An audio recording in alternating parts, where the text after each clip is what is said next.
Good morning all. Now we are playing ICAI motto song. I request all the participants to put their right hand on their heart.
Now I request Chairman of Ahmedabad branch, CA Fenil Shah, to give his opening remarks. Thank you. Thank you, Msme. The speaker for the day, CA Kaushik Khonaji, the Secretary of Branch, CA Bishan Shah, the Coordinator for the session, CA Vedant Parikh, and respected members, I welcome you all to this early morning on this particular very crucial session, which will surely help us to guide even our clients, right, with respect to that what will be what are the key points in the relief and revival package which is issued by RBI and central government for MSME, and not only that, but what Gujarat government released, the Gujarat COVID relief package for businesses. Sir Kaushik sir is going to focus on this. Basically, before we move to this particular session, one small announcement that on 19th of June, that is on next Friday, we are having a very crucial session on income tax. That is, various assessments are going to reopen and our clients will be receiving the notice with respect to same. So what are the remedial actions which can be taken? How the response can be drafted to that? On that, Advocate Tushar Hemani is going to address. So if you have yet not registered, I request you to take the benefit of that particular. And friends, various other unique programs and webinars are going to come because you are aware of that 1st July is approaching, which is CA Day. And so in celebration of that, this year we are going to have various knowledge-oriented programs also, apart from cultural programs for the benefit of members and students at large. So with this small introduction, now I request Vedant Parikh to take this session ahead. Yes, thank you, sir. So, yes, participants, on behalf of Ahmedabad branch of WISE, I welcome you all to this webinar platform, which has been initiated by our institute. So today's topic for discussion is about MSME, which has been in talks, especially after this new package, economic stimulus package, which has been announced. So to discuss about the same, which Fenil sir has briefly introduced about the topic, I'd like to introduce about the faculty for the session, CA Kaushik Khonaji, who is holding multiple degrees, friends. As you can see on the presentation, he is FCA, FCS, FCMA, DBF, LLB, DTP, MCOM, etc. Mr. Khona has more than 31 years of experience of corporate and all at CXO level.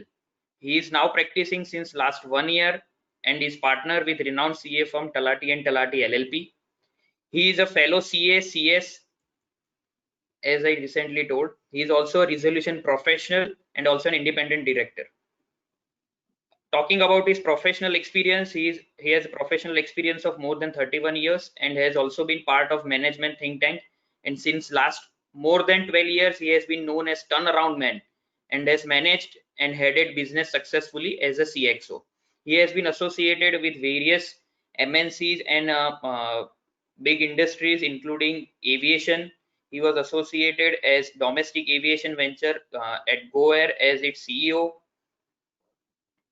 He has also turned around several businesses at Dunlop Tire Group, including a diverse geographies at Germany, UK, and India. Mr. Khona started his profession journey in 1989, friends, at Ahmedabad and served for first 5 years at Vadilal Ice Cream Group and then 14 years at Gujarat Ambuja Exports Group before shifting to Mumbai in 2008. With this brief introduction, I would like to welcome faculty for the session, CA Kaushik Khona ji. Welcome, sir. Thank you. Thank you, Vedant. With the permission, can I begin? Yeah. Morning, friends. Good morning, Fenil Bhai. Good morning, Bishan Bhai. Good morning, Vedant Bhai and all colleagues and friends. At the outset, I thank Fenil Bhai and my colleague Aniket Bhai to give me this opportunity to talk about the package for MSMEs, including the package announced by central government and RBI, as well as a little bit also by Gujarat government. So I think this is a very extensive package, which has been not only extensive, but it is also a very timely, proactively documented, drafted, and announced. So with this, if we can all go ahead with the discussion, my only suggestion with all of you is that whatever questions you may have, either you can post it on the chat or we can keep it at the end of the session. So whatever the questions which has been posted, there are a question box also, and sir, at the end we will pose the questions to you, or from chat box you can directly see the same. Yes, sir. Sure. So just to begin with, I think what we have seen since March 2020 is that I think more often we have heard about MSMEs and MSMEs and MSMEs, and I think it seems that the entire business of India is now only MSMEs. That is what it appears from the various announcements which we have seen. And therefore, just in a introductory kind of slide, I thought let me just go back to the history, because India has always been promoting SSIs and MSMEs since past. And pre-1970 era, when there was no MRTP, at that time also all the businesses were very small. We wanted to start big, but again MRTP came, and then again we started becoming small. Again in 1991, the liberalization came, which was maybe fortified by Competition Act and FEMA, where we started thinking big. Now again in 2020, I think we have to think back, and we are now again focusing on MSME. So it's like a going from small to big to small again. And I hope that this small will also help us to make us big, because presently what it seems that with the kind of package which has been announced, MSME have been given a lot of benefit, and I guess MSMEs should take the utmost advantage of various benefits which have been given.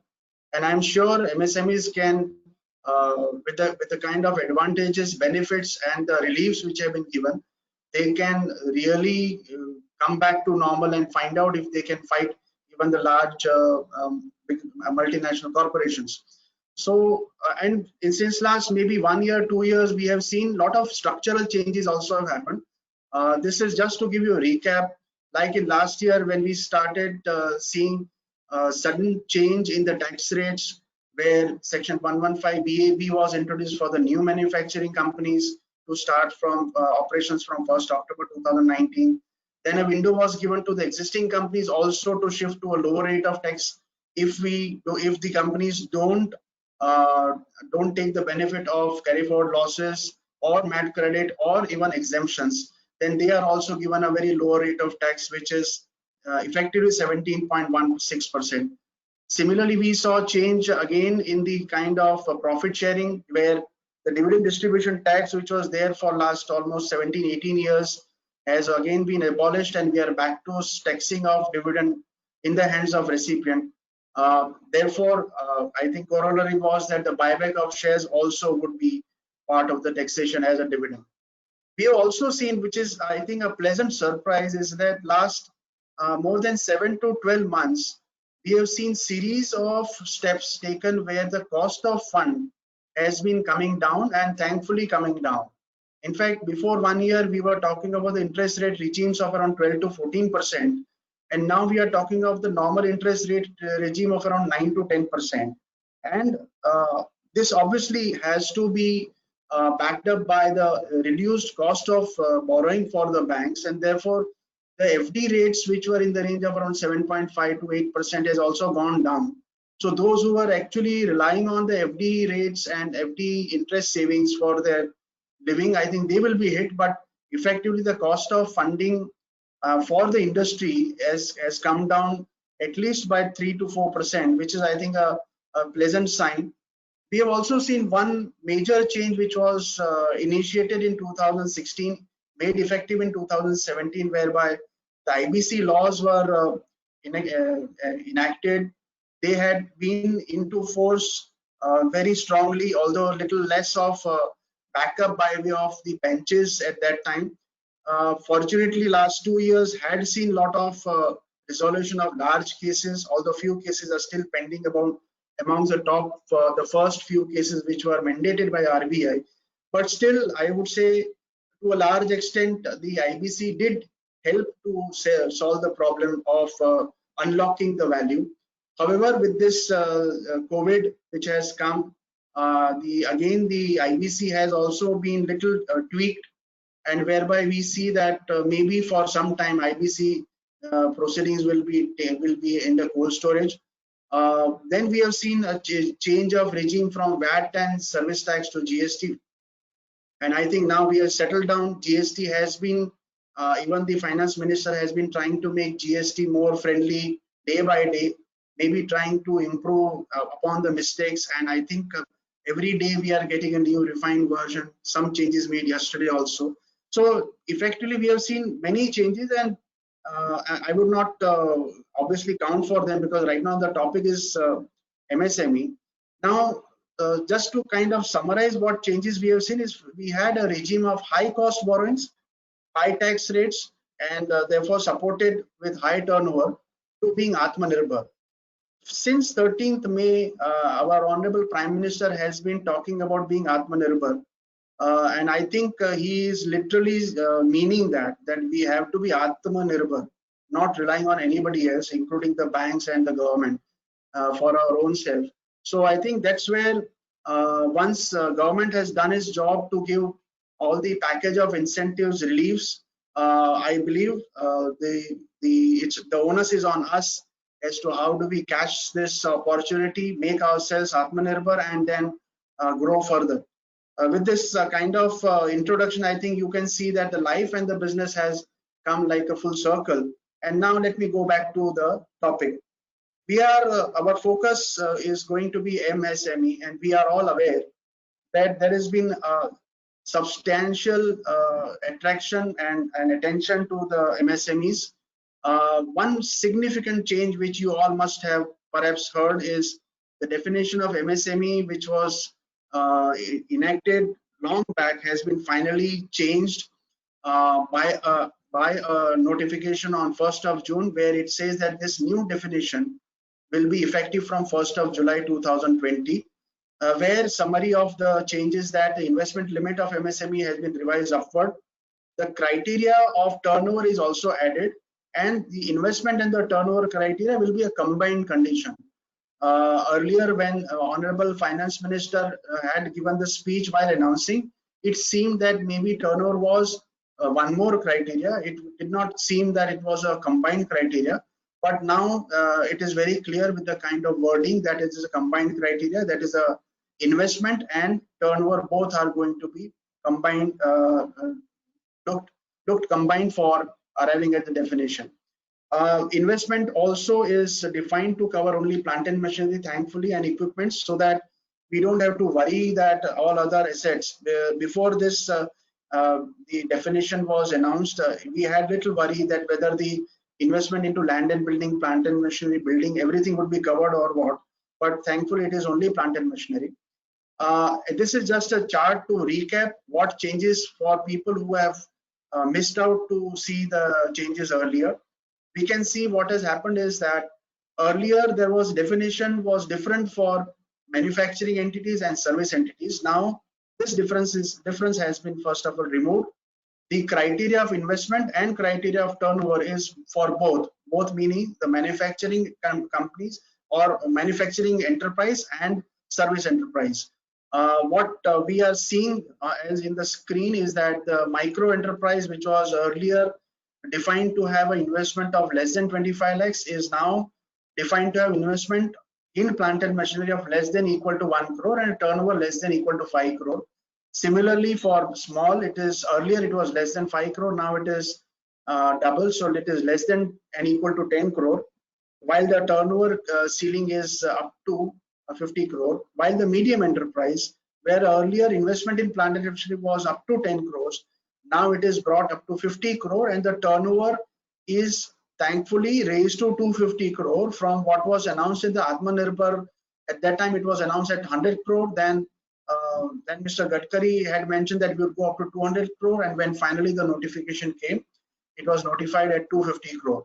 So I think what we have come to a situation is that the definition has been frozen, and with this definition, presently we are having two definitions. So one which is applicable till now, which is till 31st or 30th of June, and one which will be applicable from 1st of July.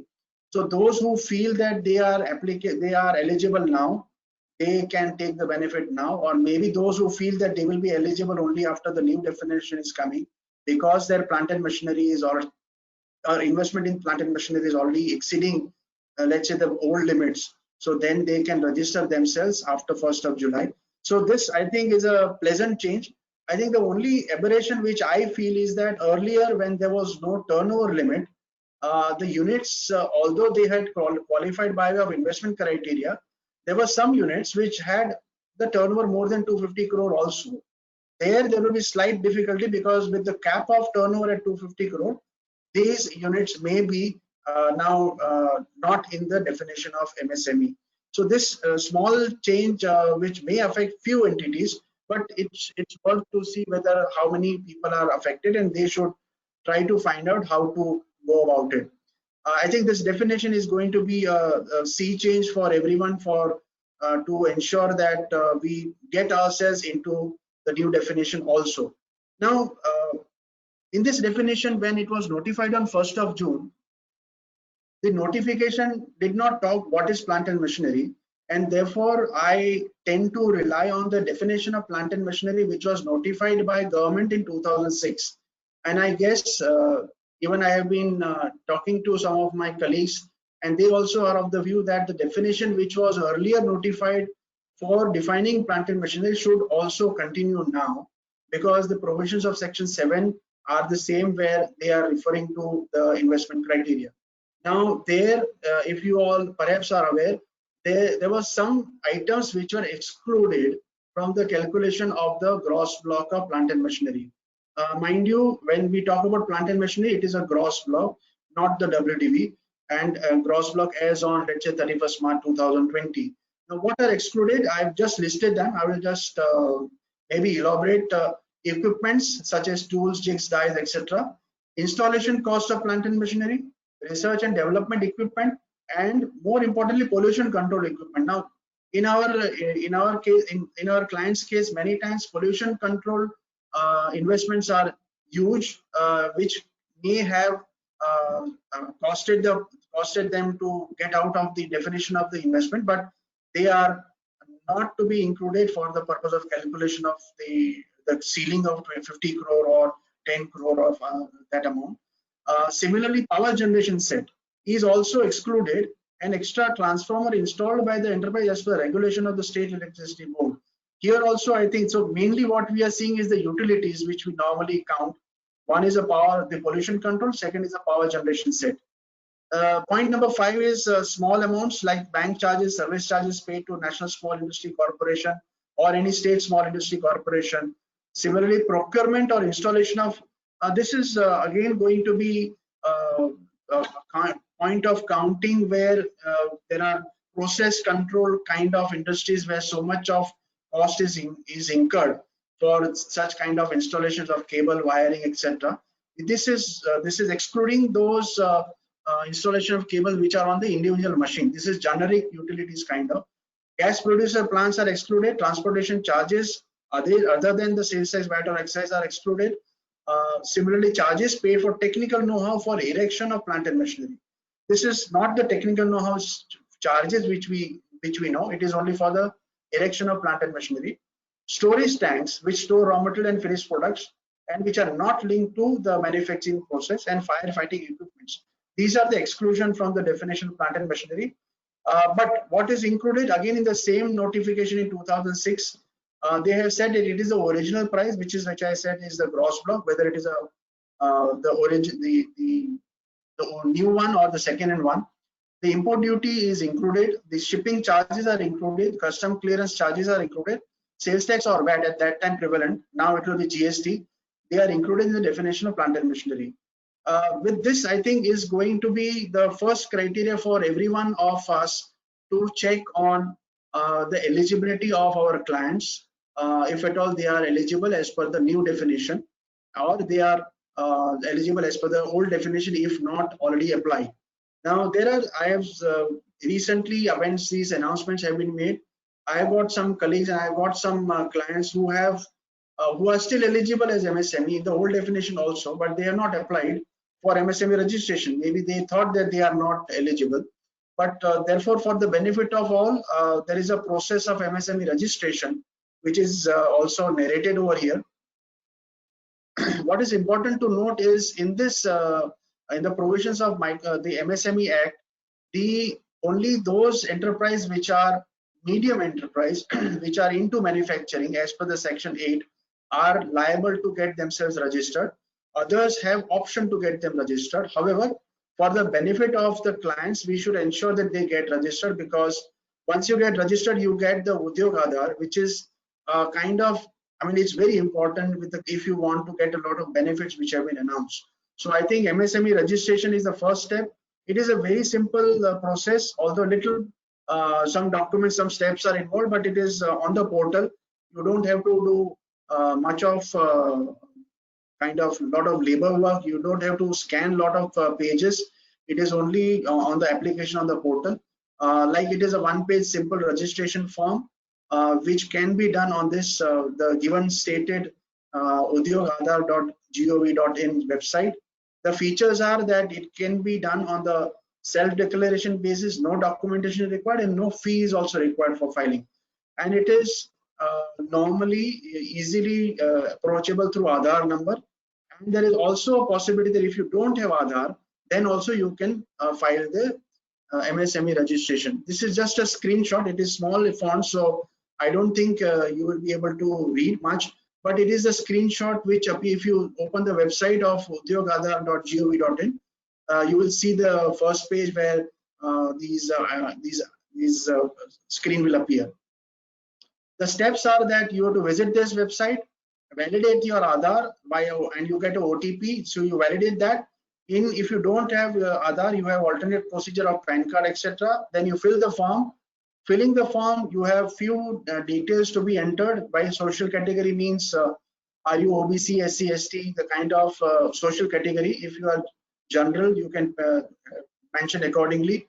If you are the person who is applying would be gender for that, physically handicapped or not, name of the enterprise, type of the organization means are you manufacturing or you are service organization, or you are more. If you are both, for example, you are manufacturing entity and you are also providing services, then one which is dominant will be mentioned over here. That means if your manufacturing activity accounts for a major portion of your turnover, then you will have to mention about manufacturing, and vice versa. Mention your PAN, location of plant, official address, date of commencement of your business, previous registration if at all. Before this Udyog Aadhaar, we had the Ministry of Industries where we had SIA, where we were filing and we were getting that form, that registration also. It is similar. So if you have previous registration, you can mention that so that it can be linked if at all you had earlier benefits of subsidy, etc., which you had obtained on the basis of SIA registration. Your bank details, your major activity, your NIC code of the product, how many people you have employed. This information of persons employed is extracted by the government for various database statistical information. And if you have seen, if you have heard about the announcements of the government as to how many people are employed by the MSMEs. I think this is where they are relying on the data. Investment in plant and machinery stroke equipment. Plant and machinery is for the manufacturing companies. Equipment is for the service industries enterprise.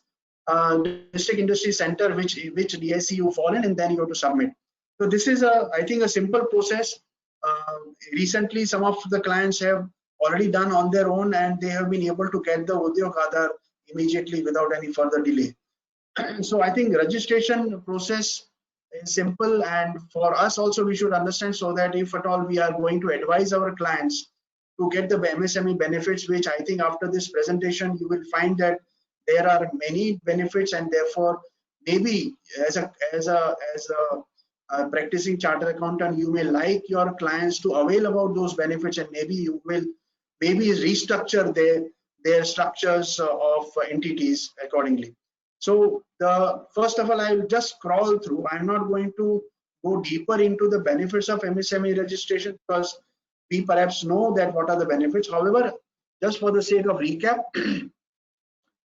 we as auditors, we all know that we have to disclose in the audited accounts that what is the amount due to MSME. It is coming as a part of disclosure in the balance sheet itself, and what is the amount overdue, what is the amount of interest paid, etc. to MSME. So basically, we are also mandated to identify how much dues are payable to MSME.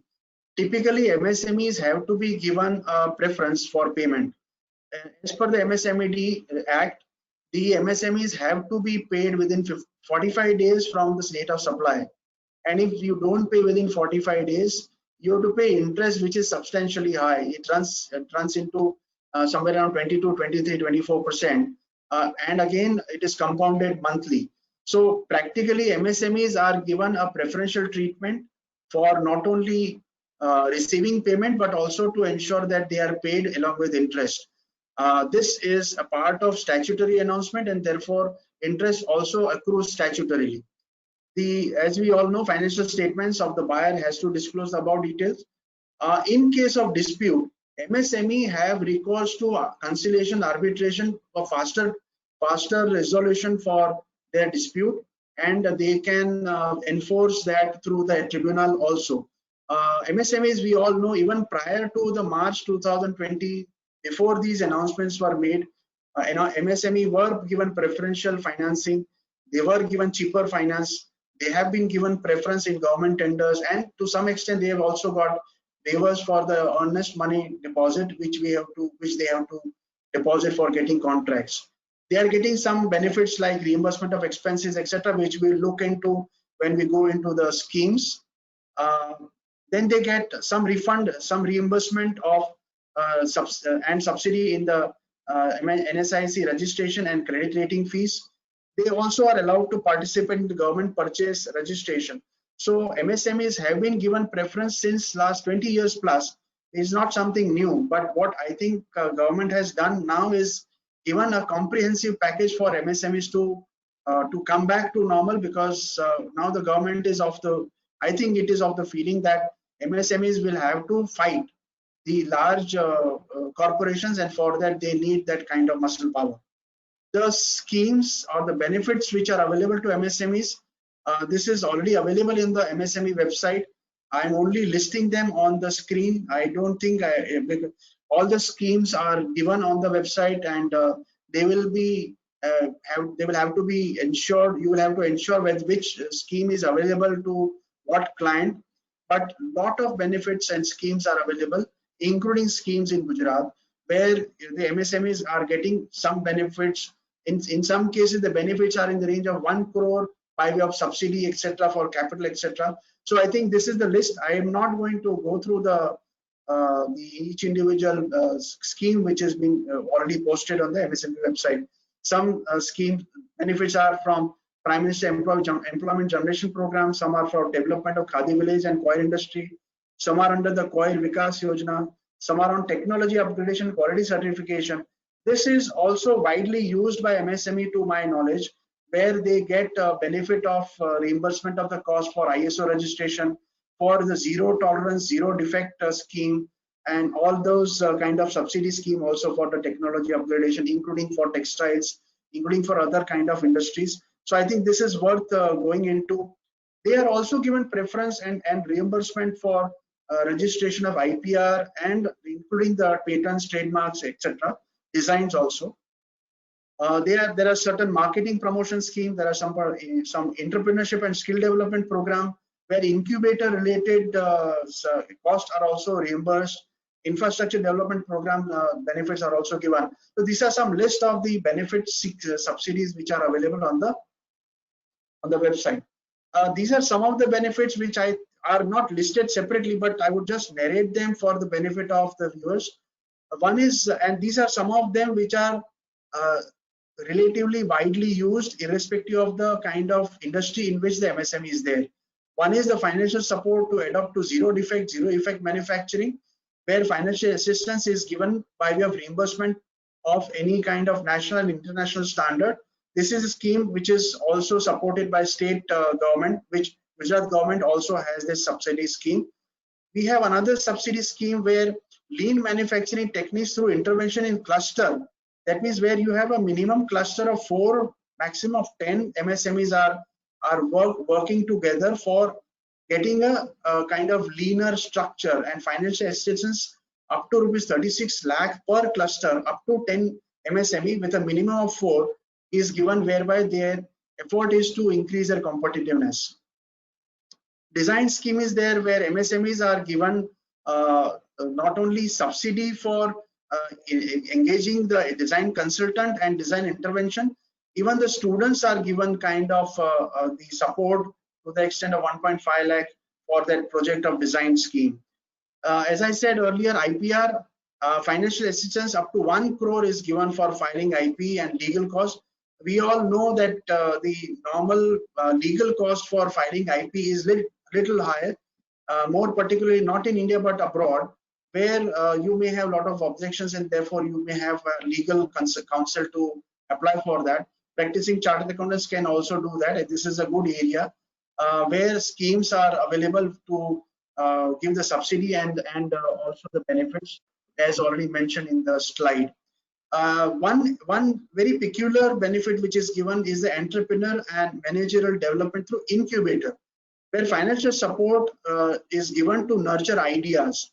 And if your idea is good, you are given kind of subsidy of around 15 lakh for development of a good idea, workable idea, and you are also given a subsidy of 1 crore for the plant and machinery to implement the selected idea. So there is a scheme whereby all ideas are collated. There is some selection criteria, and you get the kind of benefit of subsidy. Interest subvention, which we normally are aware how the interest subvention is given, more particularly like we have export interest subvention scheme. Here it is MSME interest subvention where up to 2% is given. This is to promote GST onboarding. So basically it is only for those who are GST registered, and they get 2% benefit of the cost of interest. Credit linked capital subsidy, 15% of the upfront capital subsidy for technology upgradation, whether the plant is old or new, or whether the technology upgradation is required for with or without expansion. So even if the technology upgradation is there to just reduce the cost and which does not result in expansion of the product capacity, then also the subsidy is available. If one really works on it, I think there are serious benefits which are available to the MSMEs, and I would vouch for all the practicing chartered accountants to take up this cause for their clients.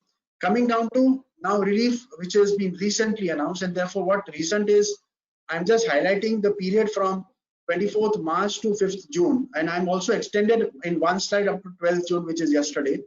And what I'm going to talk about is those schemes where either MSMEs alone were the beneficiaries or they were also one of the beneficiaries. So if you see, there are almost 11 major events which have happened from 24th of March 2020 till date, where either the central government or through the announcements by the Honorable Prime Minister or by the Honorable Finance Minister or by RBI, the measures have been announced. To some extent, measures have been implemented by way of ordinance or notification. To balance extent, the notifications are still awaited, but I believe the kind of announcement which have been made, the notification should come soon. What I have done is out of 11 kind of instances, 11 kind of events which were announced in the recent past, I have selected 7 events where the MSMEs are benefited. So I'm going to talk only about those 7 events, and I'm not going to deal with the other events which are not related to MSME.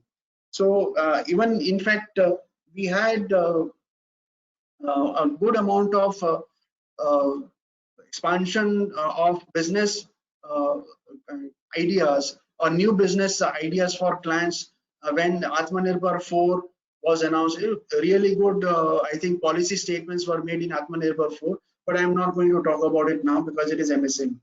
And the first thing is that what the government did is that when they decided and when the WHO announced that the COVID-19 is a pandemic, government was fast enough, and on 24th of March, the first thing which they did, and I think they thought like a chartered accountant, that let's find out which are the immediate timelines which the enterprises, the businesses, and the people have to meet. So let's find out, let's announce those extension of the timelines, and therefore 24th March was that. So 24th March is the time extension granted for compliance, and these are several aspects in which on the same day various measures were announced to extend timelines for the compliance which the client, which the companies or which the enterprise were required to do. And I'm covering this because these would also cover MSMEs, and this is not just for MSME, but it also covers for MSME. So changes in Companies Act, SEBI, income tax, customs and central excise, GST, IBC, accounts and audit through ICAI, which you are all aware, commercial issues, and force majeure. Force majeure is something which has been implemented even by the government. And so I would just take up all these one by one, maybe a little not so deep, but I would just cursorily go through them because you may have already gone through all these kind of benefits of extension of timelines. So Companies Act, I think very good announcement has come as regards the Fresh Start Scheme 2020, and this is a kind of Ganga. I would say this is a where whatever you have not done, whatever your clients who are companies have not done of filing any forms in the past, filing returns in the past, they have forgotten or they may have skipped. I think there is a window which has been given, which is open till 30th of September, where without any additional fees you can file the forms. There are a few exceptions, I will come to it later, but most of the forms which are routine forms have been covered, whereby you can file the forms. If you have forgotten to file the forms, you can file it without any additional fee. Board meeting can be held with an interval up to 180 days between the 2 quarters for the first 2 quarters. And companies CARO, which was otherwise mandated to be applicable from accounting year 2019-20, has been shifted by 1 more year. I think this is a big relief for all of us, because otherwise I think one is the reporting requirement was so damaging. On top of it, we had COVID, so I think most of the clients would have qualifications, but fortunately we have got 1 more year to find how do we come out of this difficulties. Independent directors can also participate through mail, telephonic and other communication. They don't need to physically be present. Compliance for creating deposits in respect of the section 73(2)(c) of 20% is extended till 30th September, and same for 30th June for the company share capital and debentures rules.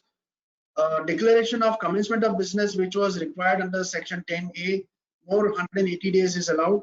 Minimum residency of 182 days for our director under section 149 has been waived off for this year, and it should not be treated as non-compliance if he's not been resident for 182 days in India, because he may have to stay outside India as he's not allowed to come into India because of the restrictions. One voluntary requirement, which is company's affirmation of readiness towards COVID. This is a declaration which is a very novel step, but it is voluntary for those who want to do.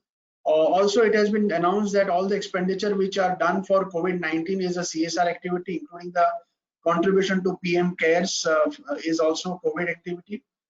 Now we talk about this company's Fresh Start Scheme 2020, where, as I said, you can file all documents while filing a normal fee without any additional fee. The option to convert inactive companies to dormant companies with minimal fees also available, and applications seeking immunity from all delayed filing is to be made in a simple CFSS form. This area is also, although it's a short-term window, but I think for all your existing clients, this is a very good mechanism whereby all the defaults can be cured. Similarly, if there was any default where there was a complaint or notice against the company and you wanted to file appeal, you have not filed, you are allowed 120 days to appeal. If your due date was falling between 1st March to 31st May, you are allowed to withdraw the appeal and then approach CFSS. And in this period, the prosecution is not going to be launched against the company or the defaulting officers. This is a scheme whereby you have to apply for an immunity certificate. The form is to be filed electronically. It is to be filed after the closure of the scheme and after the documents are taken on file, but within the within the period of 6 months from the date of closure of the scheme. Just excuse me.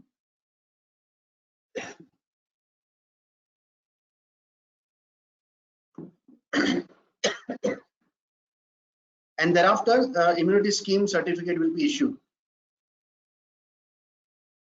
This will not be applicable where the appeal is pending before the court of law and in cases of management disputes which are pending before the company law tribunal or court. The effect of immunity is that no prosecution will be launched, and if anything is launched, it will be withdrawn, and there will be no proceedings for the adjudication of penalty. Now, let's understand on which areas the scheme is not applicable. One, where final notice by ROC is already issued for striking off under section 248. Second is where application by the company is already been made for striking off. Third is where company is already amalgamated under the scheme of amalgamation. Then when the application is only filed for obtaining dormant status, and those who are vanishing companies where the ROC has already started the cases. These are the two last two are those documents which are not eligible for the CFSS scheme, which is one is where there is an increase in authorized capital is involved, where you have to pay the filing fee and charges, and charge related documents which are creation or modification of the charge. These two set of documents which are listed over there on my screen are not covered under the CFSS scheme. Otherwise, all other documents are covered. Some changes in SEBI for giving extension for timelines. I believe many MSMEs would not be covered under this guideline because they may not be listed. However, if they are listed, we can just go through that. Some continual disclosures under section 30, 31, 32 and 31/4 of substantial acquisition, which is basically continual disclosures of the holding, etc. Some timelines for issuing filing certificate from the practice company secretary, as well as holding of AGM by top 100 listed companies, and compliance certificate in case of share transfer facility, where extension is given by 1 month extra. Similarly, in statement of investor complaints or secretarial compliance report or corporate governance report and financial results, there is a extension given by 1 month or 45 days to 1 month in case of financial results. Now you will see that all the audited results for the March ended or the result of the 2019-20 would pour in the month of the last week of June, because now timeline was extended to June. Similarly, 3 months extension is given where quarterly shareholding pattern was 21 days was to be extended, right, for conducting the meeting for nomination committee, stakeholder committee and risk management committee. 3 months extra time is given, which was earlier to be conducted at least once in a year. Now it is up to 30th of June. And conduct of board meetings, which was with a gap of 120 days. Now it is allowed for more than 180 days, as between the board meetings held between 1 December to 30th June. Similarly, timeline for compliance of investment debt portfolio for the NCD part is now extended to 30th of September, and balance of 10% up to 30th of 1st of December. These are the changes which are made under the SEBI regulations, and to the extent MSMEs are listed, they may be taking benefit. These measures of income tax also you must have already gone through. I'm just repeating. The Aadhaar PAN linking date is extended to 30th of June. Vivad Se Vishwas scheme is extended to 31st of December now. The due dates for reply of any notice which was otherwise due between the 20th March to 29th June, the extended date is 30th of June. So anything which was due to be filed by the clients or SSC or by us between this date, if it falls between these two dates, then we get time up to 30th of June, and we still have time. So let's do that. For delayed payments of advance tax, etc., the reduced rate of interest is 9%, and no late fee will be charged for delay relating in this period. And CBDT defers reporting of GST and GAR in tax audit by 1 year. Now this is again a welcome measure because it will help for our tax audit report requirements for our clients. Some changes which were made after the 24th of March are also included over here, where TDS TCS rates were reduced by 20. This was done in May, on 13th of May, and the TDS TCS rates were reduced by 25%. So if the TDS on professional services was 10%, now it is 7.5%, which you all must be aware. Income tax department has issued refunds to almost 14 lakh beneficiaries. They are further issuing refunds to others who are non-corporate businesses and professions. So proprietorship, LLP partnerships are also given all the refunds. I guess everybody would have received by now. The due date of filing the ITR has been extended from 31st of July to October/November, to October and now to November. The tax audit report, which was earlier to be filed before 30th of September, is now to be done by 31st of October. And time barring assessments, which were due from 30th of September, are extended to 31st of December, and those which are getting time barred on March 21 are extended to September 21. So department has also got time for scrutiny.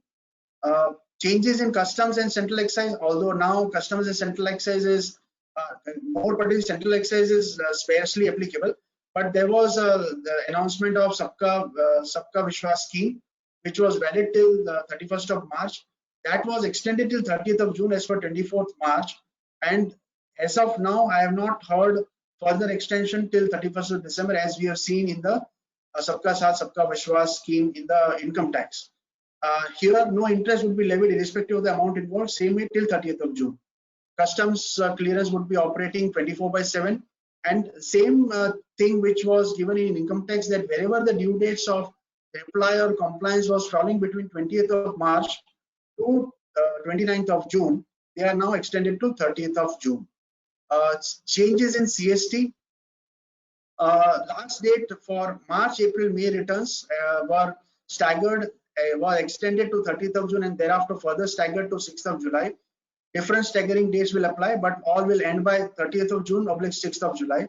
For companies below 5 crore turnover, which is small companies, no interest or late fee will be charged, and composition scheme has been extended to 30th of June. However, we have seen further changes which have been effective yesterday, where for the small companies or for the companies who had no tax liability at all, Form GSTR 3B for the period July 2017 to January 20 can be filed with nil fee if no tax was payable, or maximum late fee per return of 500 rupees if there is any tax payable. For small taxpayers whose aggregate turnover is up to 5 crore for supplies effected in February to April 2020, the rate of interest for late furnishing of returns beyond specified date staggered up to 6th of July for the said months is reduced from 18 to 9%, so half for the payment up to 30th of September. So if you are paying interest, if you are paying the taxes before 6th of July, then no interest. If you pay the tax only after 6th of July till 30th of September, then interest at 9%. However, as it appears, after 30th of September, the interest will be 18%.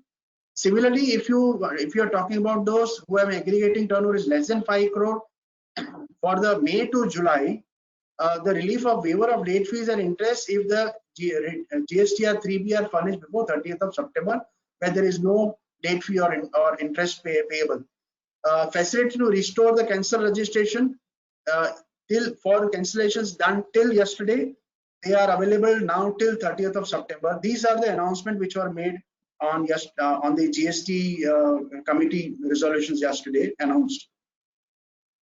Now these changes in FDI policy which were made on 17th of April, which was corollary. I have not made it as a major event, but I think it is a substantially major event when we talk about the impact. Fortunately, we have been able to take this proactively. There are some countries which have still not acted on it.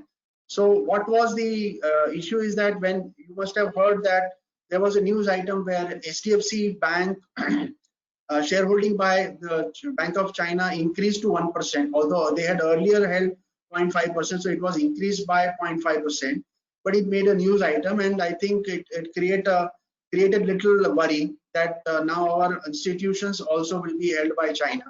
So I think government was proactive to say that no ownership, or even if it is for the sectors which is under automatic route, they will be only after approval is special approval route is notified for that. So basically, this is to ensure that the investments are not coming right in all the sectors from China, particularly, but to make it little more generic, they have said that to avoid investment in gaining controlling interest, the Indian ventures who are invested from the countries sharing the land border of India, so therefore China, Bangladesh, Afghanistan, Pakistan, Nepal, Bhutan and Myanmar are covered. So any investment which is coming from any of these countries will be subject to government approval, even if it is in respect of FDI for the automatic route criteria. Changes in IBC. Now this is lot of announcements have been made. Few notifications have come. One ordinance has come on 5th of June. So the summary is that I think IBC, which was earlier a tool where even the MSMEs were beneficiary by filing the petitions under section 9, if they are operational creditor, they were able to get the settlement done, they were able to get the money, and then they were withdrawing. Now this threshold of outstanding recoverables, whether by way of operational creditor or by way of financial creditor, the threshold limit is increased from 1 lakh to 1 crore, which you must have all heard. And simultaneously, the period of lockdown is to be excluded from the CIRP process or the liquidation process. Besides, the moratorium for applicability of IBC is extended to 30th of September. Now, this was part of announcement of Atmanirbhar 5. However, it has been now kind of converted into ordinance of 5th of June, which says that, so basically it will be from 5th of June to say that for 6 months, there will be no new fresh proceedings on these entities which are affected by COVID for the default occurring after 25th of March. So that's a notification, we will come to it later. And one more clarification which has come, and a suo motu order has also been passed by NCLAT, that wherever the interim orders or stay orders have been passed by NCLT or NCLAT, they will continue to operate till the next date of hearing. Fortunately, now NCLT hearings have already started on the web, and even though for those who the hearing have still not been scheduled, these will be helpful, whereby you don't need to worry if you already got the stay order. However, you need to worry if the stay order is against your client, because then you are still worried that when you will get the money or when your next course of proceeding will be there. One area which is very small, which is stamp duty on the issue or transfer of securities, which was effective from 1st of April, is been pushed to 1st of July. This was also kind of misread as the change of financial year when this notification one-liner ordinance had come, but this is in respect of the change in the stamp duty effective date. Some other changes which have been made from 24th March onwards is various steps have been taken to notify under various laws, including the commercial laws one step was taken by government for funding the 3 months PF of employees, including the employers' contribution, for those organizations up to 100 employees, where 90% of them were drawing less than 15,000 per month. And this is now further extended for further 3 months. Now, typically, we feel that maybe not many organizations may be covered. However, if we see the government statistics, they have a lot of organizations which have been covered, and they have paid a lot of money. So I think, and maybe this is also part of MSME. So if we have some clients which are covered under this, this would be helpful for them. A special withdrawal scheme was allowed to withdraw lower of the 3 months wage or 75% of the fund, and employers have got 1 month deposit, 1 month more to deposit March PF dues till 15th of May. I was hoping for the 1 month extension even for the April month and May month. However, we are still awaiting that. I have not noticed if it has been issued. I am not aware, but so far as my understanding goes, this extension for the April PF dues has still not been announced. One major announcement which has been a kind of accountancy advisory issued by ICAI, which you all must be aware. I think a lot of maybe webinars have also been held where the advisory is prepared by the institute, where specific issues are addressed for wherever the companies are applying Ind AS and also to AS. So I think I'm not going to cover this aspect because I think it's already been separately covered, where there are aspects covered for the accounting standards as well as auditing standards. Now let me come down to the next relief. The first relief was 24th of March. I also covered certain aspects which are announced afterwards, but we are relating to extension of timeline. Now let's come down to extension of the monetary facilities, or which may also include increased credit facilities. The first announcement which was made by RBI was on 27th of March, where apart from the fact that they did normal things like reducing CRR and reducing the bank lending cost, they announced moratorium of term loans. And I mean, this was again a pleasant surprise that RBI also was proactive to announce this before 31st of March. And they said that for those term loans which are outstanding as on 1st of March, the due dates for the payment will be shifted by 3 months, and this has been further shifted by further 3 months. So now the moratorium for those who don't, for those clients who want moratorium is available till 31st of August. They have to pay the term loan installments and interest, including interest on the working capital, only after 31st of August, which is 1st of September. The deferment, therefore, the second corollary goes below, which is deferment of the interest and working capital facility. The accumulated interest for the period will be paid after the expiry of the deferment period. And now on 22nd of May, it is also given time where we will see in the subsequent slide.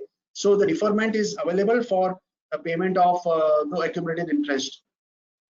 Thankfully, everything has been thought through in a comprehensive manner. So when the extension is given for payment of the due date of the installments and interest, the moratorium and deferment has been also treated as not in change of terms, and therefore it will not result in downgrade of asset classification.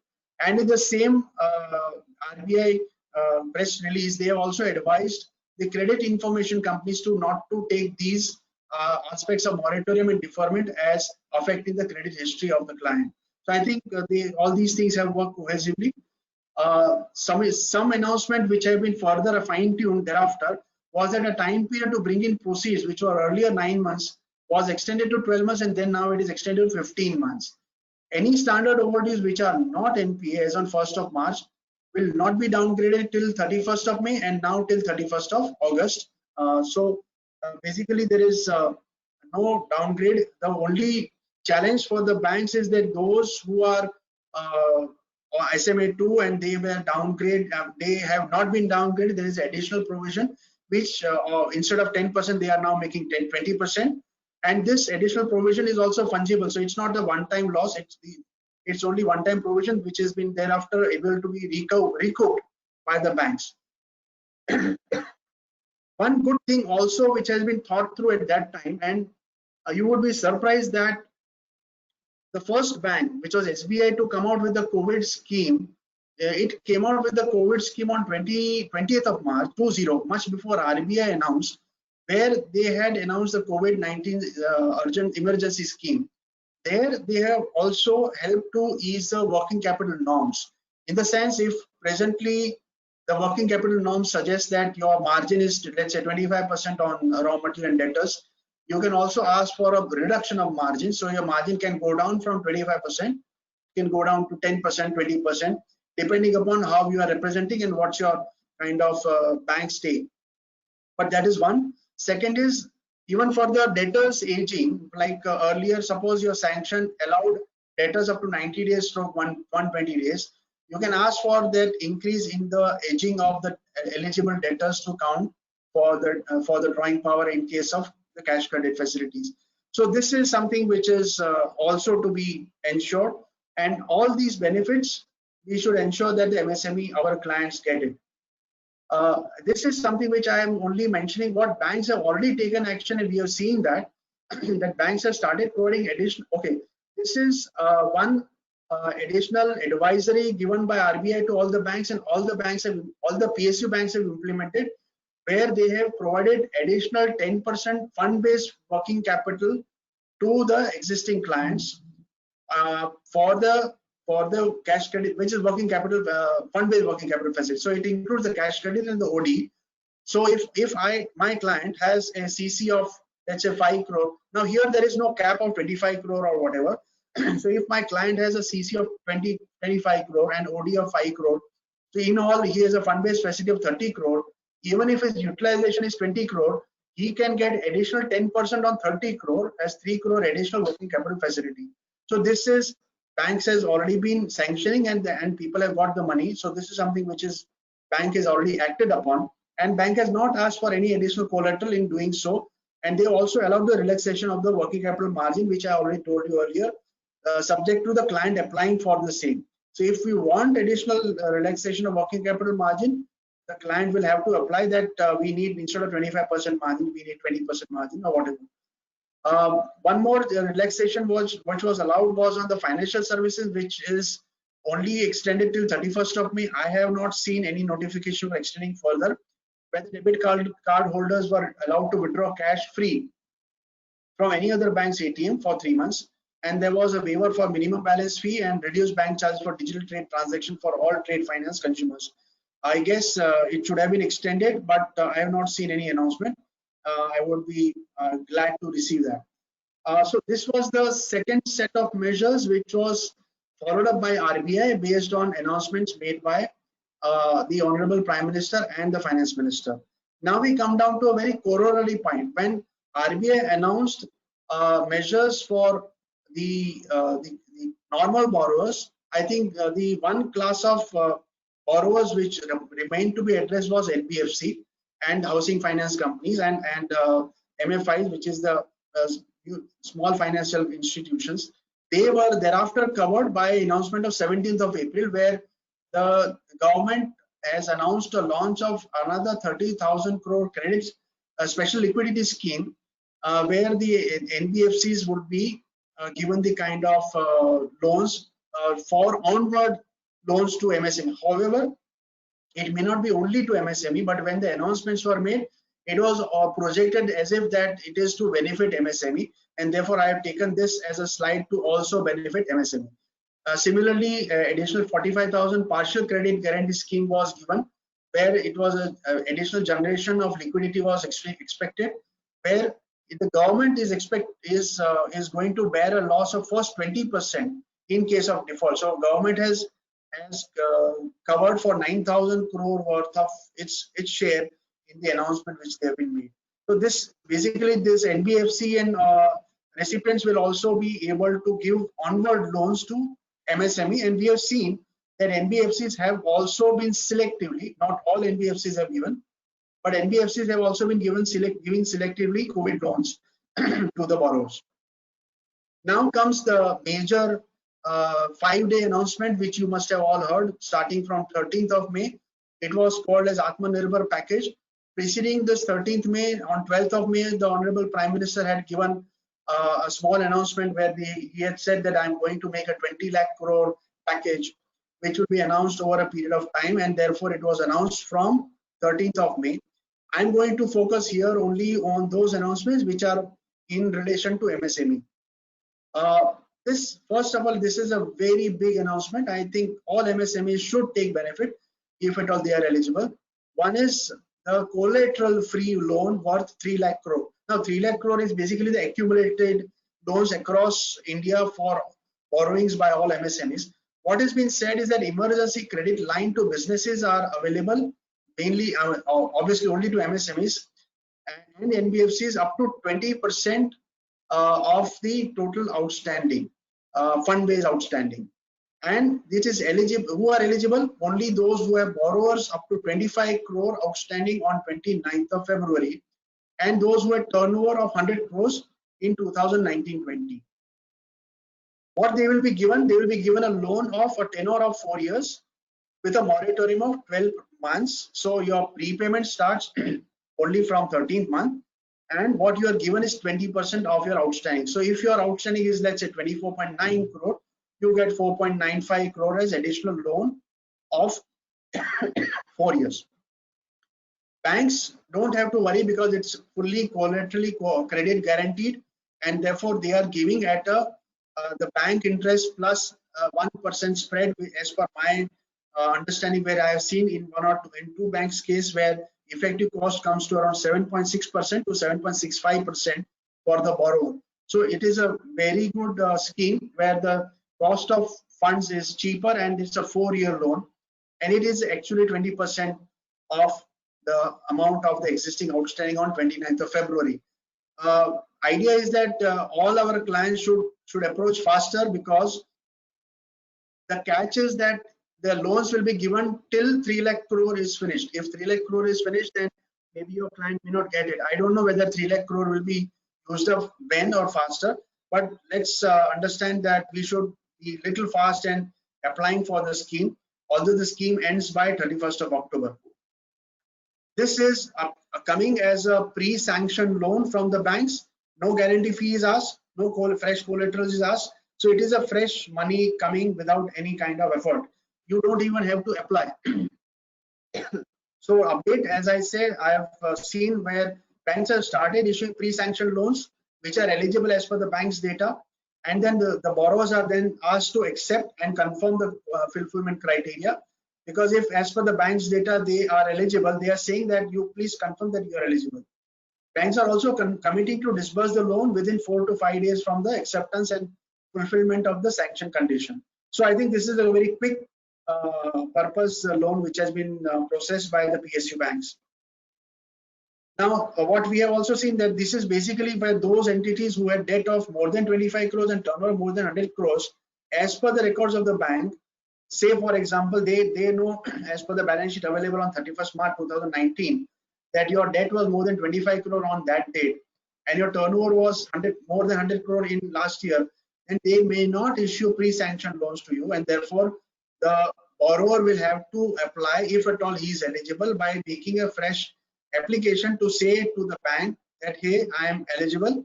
As on 29th of February, my debt is below 25 crores. And for the year 1920, my turnover is less than 100 crores or 100 and less crores. The idea is that this window is given so that before the banks exhaust their funds, the client should on their own come up and tell the banks that I am eligible, if they are eligible. Not that they should come up if they are not eligible, but they have to give a self-declaration and the banks will process. Now, where it can be a situation where a client was not eligible last year but is now eligible, maybe because his turnover last year was more than 100 crore. Now, because of COVID or for any reason, the turnover is reduced, so he is eligible. Second is, last year the fund-based outstanding debt was more than 25 crore. This year it may be less because he may have repaid, or he may have reduced the debt by way of any kind of other action, and therefore, if he is eligible, self-declaration is required. I would say CS certificate should be supplemented so that the banks don't have to worry about further. And therefore, all our friends should ensure that they take up this with their clients to see if they are eligible, and they should immediately do that. Similarly, there could be a case where the enterprise is newly set up after 31st of March and banks may not have the data, in which case we'll have to separately apply to get this 20% guaranteed scheme loan. What was the FAQs have been also published. Banks have also published their own FAQs on their website. And just to run through, it is little repetition, but just to run through, what is a credit guarantee, guaranteed emergency credit line? It is a loan for which 100% guarantee has been provided by National Credit Guarantee Trustee Company to the member lending institute, and these member lending institutes are scheduled commercial banks, financial institutions, and also NBFCs to the eligible MSMEs, public business enterprise, and interested Pradhan Mantri Mudra Yojana borrowers. The credit under the guaranteed emergency credit line is up to 20% of the borrower's total outstanding credit up to rupees 25 crore, excluding off balance sheet and non-fund based exposure as on 29th February.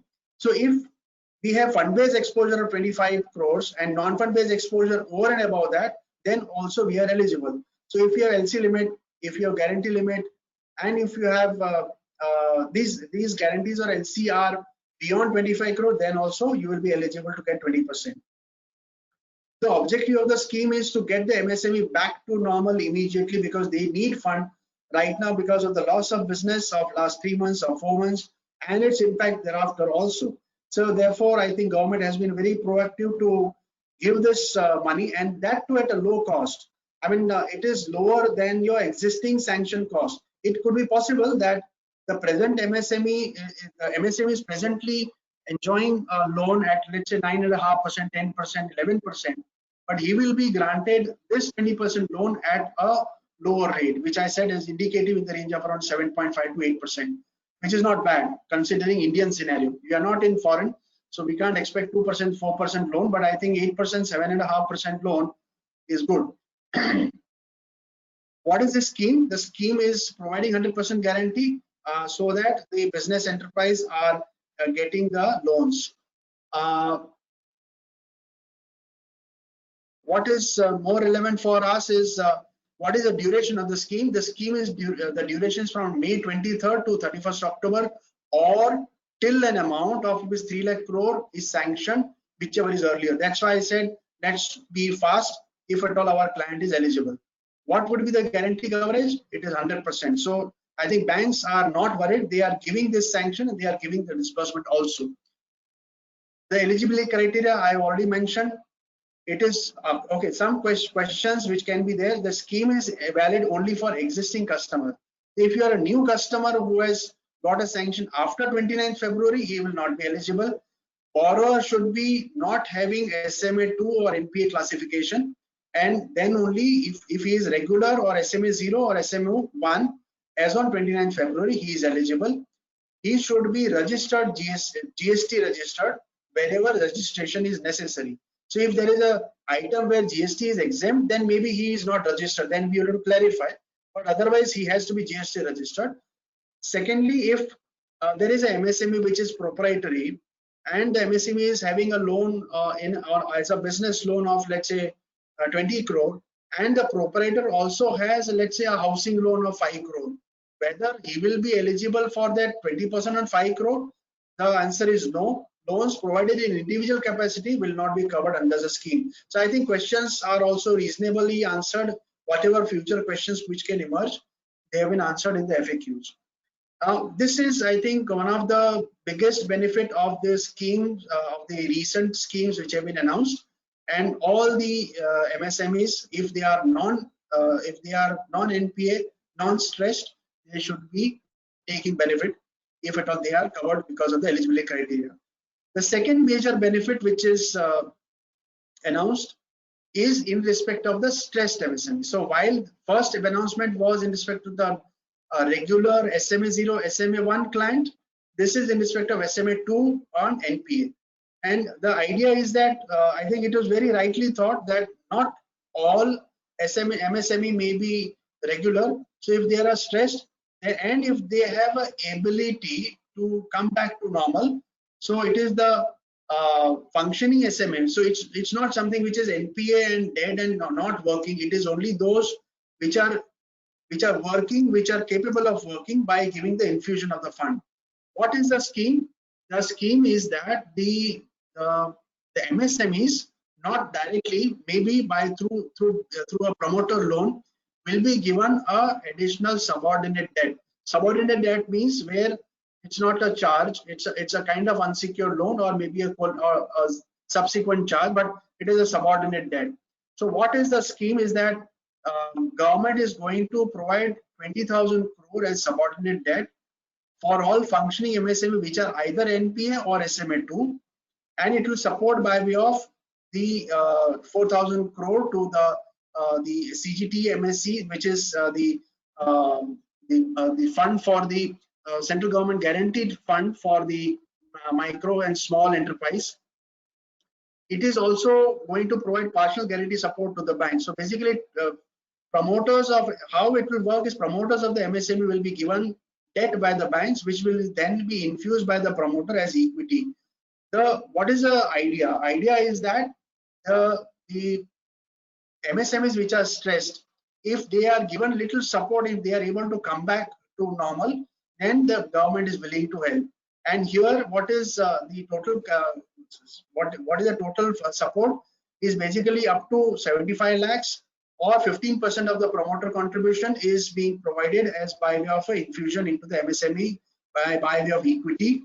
And this will also help to improve the debt equity ratio, because the funds are coming into MSME as a equity, and these are as if the loans are up to 5 lakh per MSME, then the guarantee coverage is 85%, and if the loans are beyond 5 lakh, the guarantee coverage is 75%.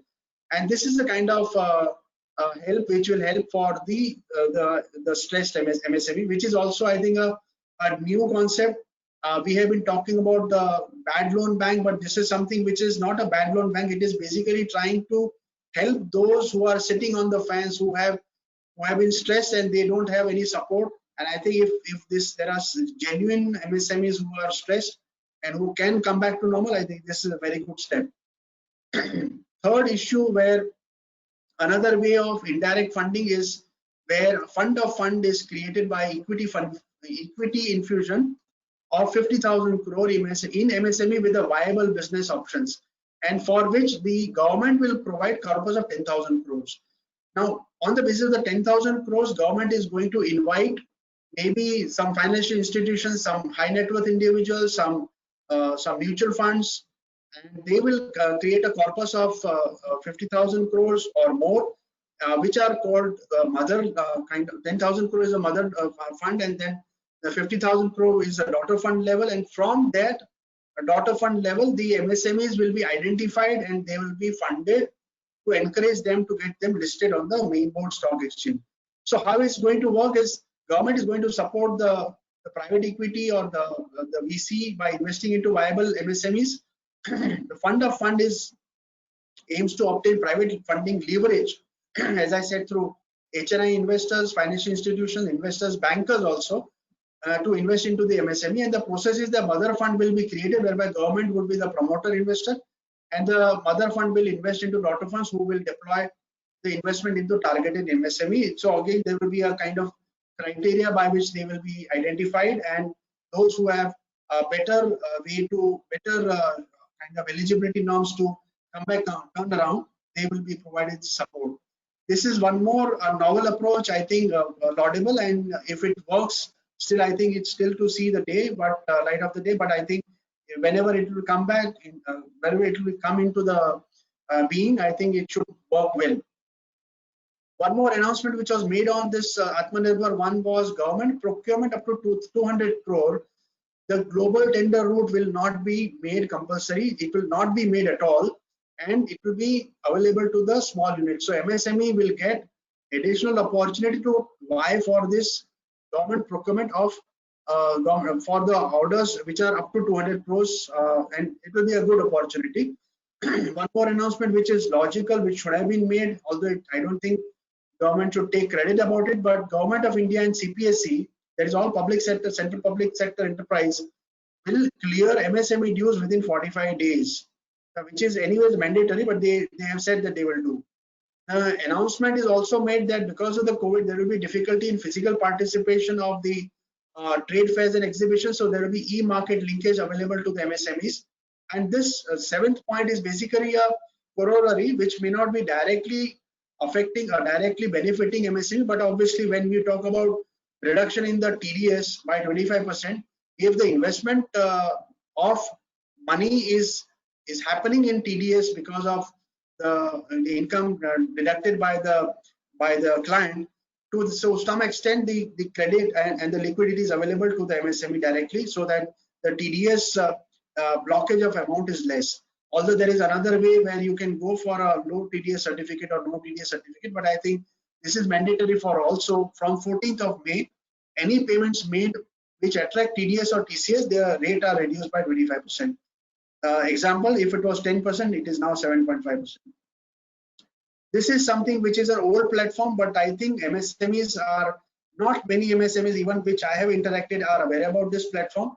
If they have a good credibility, if they have good credit rating, they're trading the invoice financing through the TREDS platform is a very good platform where the MSME supplier, the corporate buyer, and the financier, they all are logged in into the kind of portal, and if the corporate buyer is confirming that it will make the payment as per the due date, the financiers are available online, which make the payment to the MSME on immediate day basis, first T+1 day basis. So on the day the corporate buyer accepts that yes, I will pay to the MSME on the due date, the financiers are available on the TRDS platform, whereby the MSME gets the fund immediately.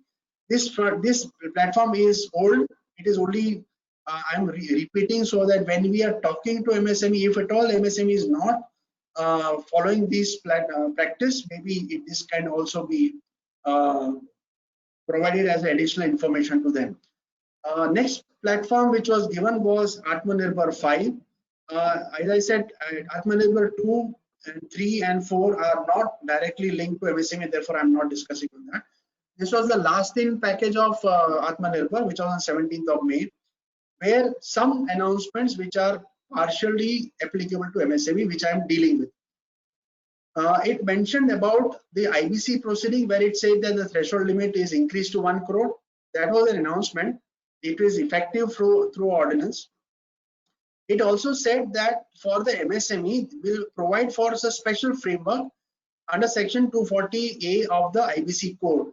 Now, even in the recent webinar, which was chaired by Dr. M.S. Sausa, there also he has made it very clear that MSMEs are a very specific kind of entities, where if they go into IBC, it's very difficult to find a resolution applicant, because first of all, they are small in size, they are specific to some businesses, they are very kind of made to order, and to find a resolution applicant is going to be next to impossible. And therefore, if you remember, earlier section 29A was amended, where even the existing promoter was made eligible to apply for the resolution application. Similarly, what it appears, and we are still awaiting that some changes, not changes, some notification will be announced under section 240A, whereby the in case of a stressed MSME, how to go about in the resolution for the insolvency process will be announced.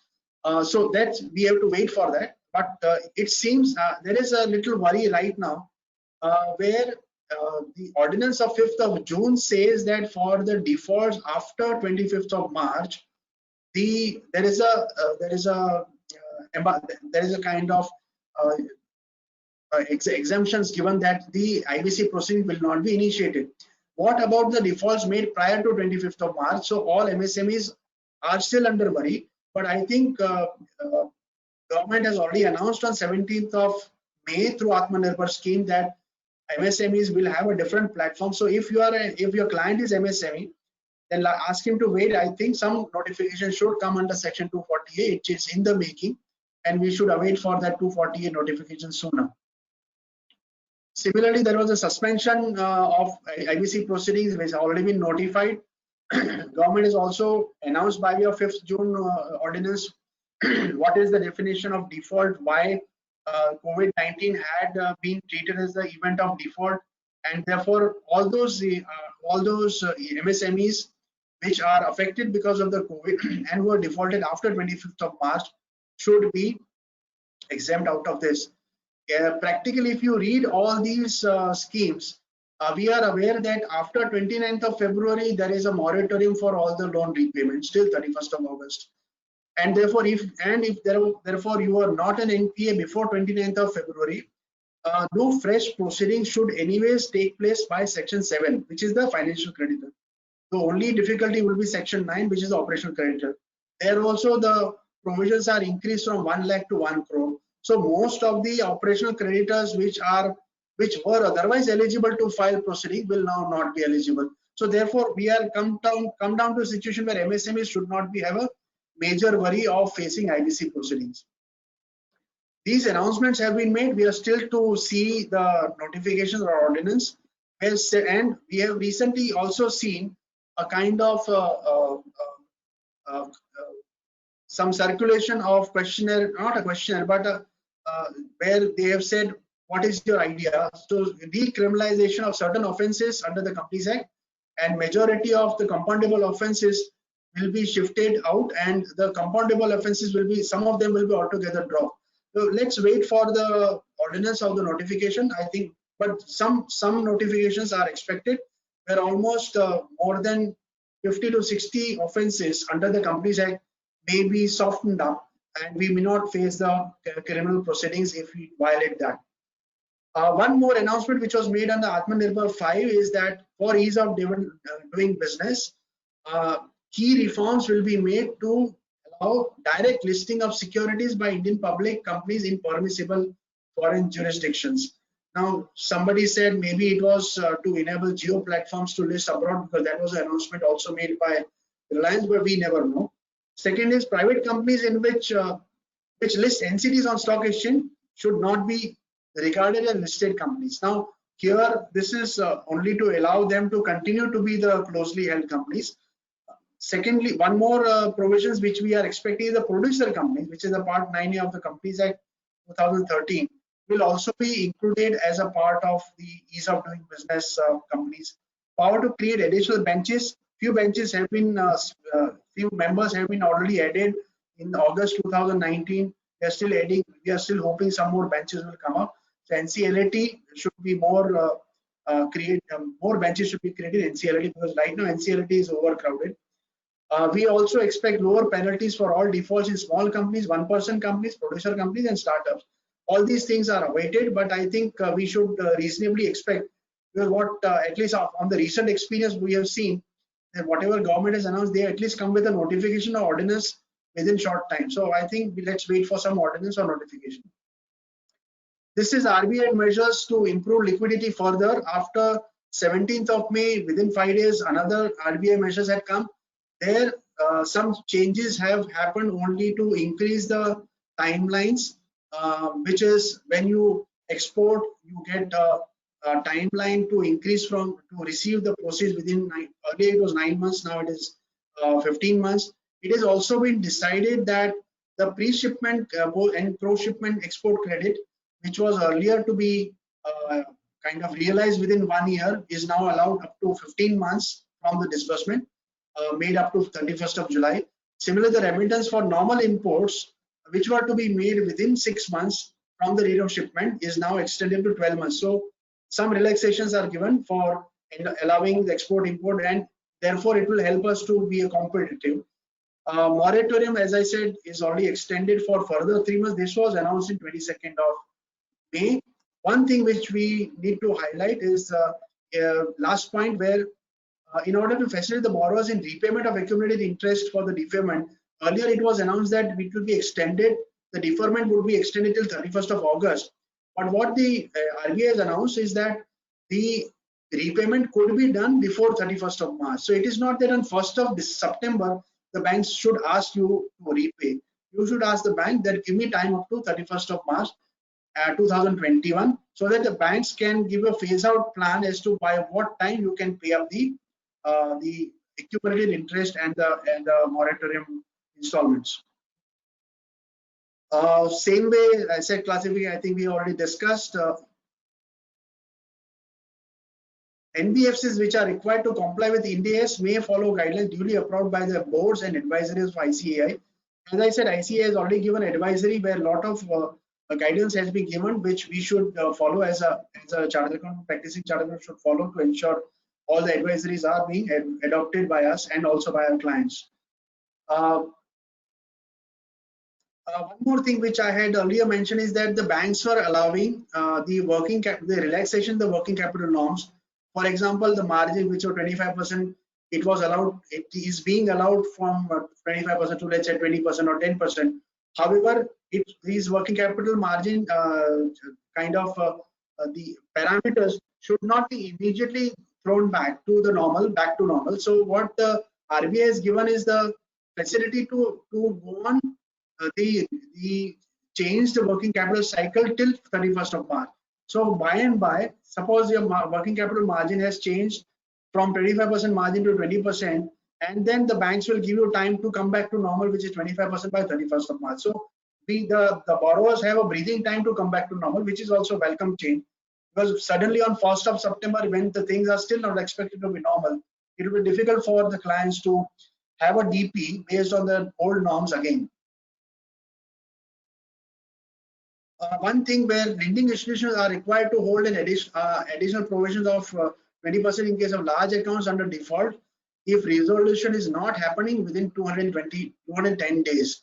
Now, the lending institutions are permitted to exclude entire moratorium period, deferment period, from 1st of March to 31st of August for the calculation of 30 days review or 180 days of resolution period. So basically 210 days, the period of these period of around 6 months will be excluded for the calculation.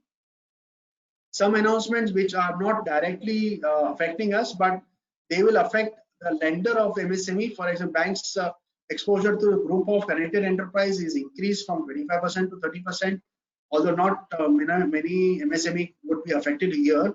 And similarly, some more additional facility was given by RBI to state governments, to SIDBI, to Exim Bank. SIDBI was a rollover. Exim Bank is given additional 15,000 crore for availing a US dollar swap facility, and investment by FPI under the voluntary retention route, which was introduced in March 19, is allowed to be extended by further 3 months. So these are something which are not directly applicable to MSME. These are some of the impact, like policy repo rate, etc. All these things have further reduced the cost of the borrowing, and therefore these are being seen to be passed on to the MSME. Now, I think the last in line is the IBC ordinance, which was on 5th of June, where on Section 10A has been announced on 5th of June, where Section 7, which is the IBC proceedings by the financial creditor, Section 9, the IBC proceedings by the operational creditor, and Section 10, the IBC proceedings by the corporate himself, they are not allowed to be operative for a period of 6 months, obviously from the date of notification, and which may extend up to 1 year for the defaults which are arising after 25th of March 2020. Now, this is little tricky, because how do you identify that the default was after 25th of March 2020, more particularly when practically all these Section 7 were all under moratorium, if at all they were under moratorium. But anyways, this is a provision where Section 10A has been inserted. The only challenge is when Section 7 and Section 9 moratorium is understood by Section 10, because if a company itself is into a deep problem, you are asking him to continue into the deep problem even for further 6 months or 12 months, because Section 10 is a voluntary kind of company's CIRP. It is also clarified that no application shall ever be filed for initiation of CIRP of a CD for the default during the said period. Now, this is very omnibus provision. It says that, now this actually may create problem. It says that if you have a default after 25th of March, no application shall be filed. So even after 6 months, you can't file the application after 7th month, that saying that the default was after 25th of March and now I am filing application. So it could be possible that a MSME or any company which was under default after 25th of March, he may take a call that now you cannot file a CIRP at all. I think this needs to be reworded properly, but as of now, it seems that it is clarified that no application of CIRP shall ever be filed for initiation of a CD for default during the set period. Now, what happens after 1 year when the company is going back to normal? You can still say the default was occurring after 25th of March. Then you should not file a CIRP. I think it's a little challenging. IBC also provides power under Section 240A, which we already saw. We already know that in 2018, Section 29A was amended for clause C and H. Now central government has, anyway, earlier also central government had a power to notify, which we already discussed, to direct that any of the provision of the code shall not apply to MSME, or to direct that any of the provision of the code shall apply to MSME with such modification as may be specified in the notification. So when I was referring to that Atmanirbhar 5, where the government has said that some Section 240A notification will come, we are expecting some notification on these lines. So let's wait for that. Now coming down to one small effort which has been initiated by MSMED, which is a champion. It's champions basically. Champion is an acronym for Creation and Harmonious Application of Modern Process for Increasing the Output and National Strength. This is a portal which has been promoted on 1st of June by the Honorable Prime Minister for the MSME, and it is a unified, empowered, robust, bundled and technology-driven platform for helping and promoting the MSME. A very beautiful initiative, and to be very frank, I was pleasantly surprised when it said that it is already connected to almost 66 offices have already been connected. This is the portal screenshot. What you can do, you can register grievance, make a suggestion, seek guidance. And what is the objective of this? The objectives of the champions is to help MSME in this difficult situation in terms of finance, raw material, getting permission, etc. To help MSMEs to capture new opportunities, including manufacturing of medical items and accessories, to identify the sparks. That is the bright MSME who can withstand at present and become national and international champions. A very novel and very noble kind of initiative by the government, where this is something, a portal, it's a ICT, which is the information and communication technology driven initiative. It also talks about the artificial intelligence, data analytics and machine learning. It also addresses the government main grievance portal, and it is also developed in-house by NIC without any cost. As a part of the system, a network of control room is created in a hub and spoke model. The hub is created in New Delhi in the MSME office secretary, and the spokes of 66 state level control rooms are already created, which are connected through video conferences also. So this portal of champions is something which we need to look forward. If at all our existing clients have any challenges and we want some kind of additional guidance or anything, I think this is a good initiative which we should look at. This is so far as regards the schemes which have been initiated through the central government on the recent platforms, be it central government, RBI, or as announced by the Honorable Finance Minister. Now let me take you to the Atmanirbhar Gujarat package announced by the Honorable Chief Minister on 5th of June, notified.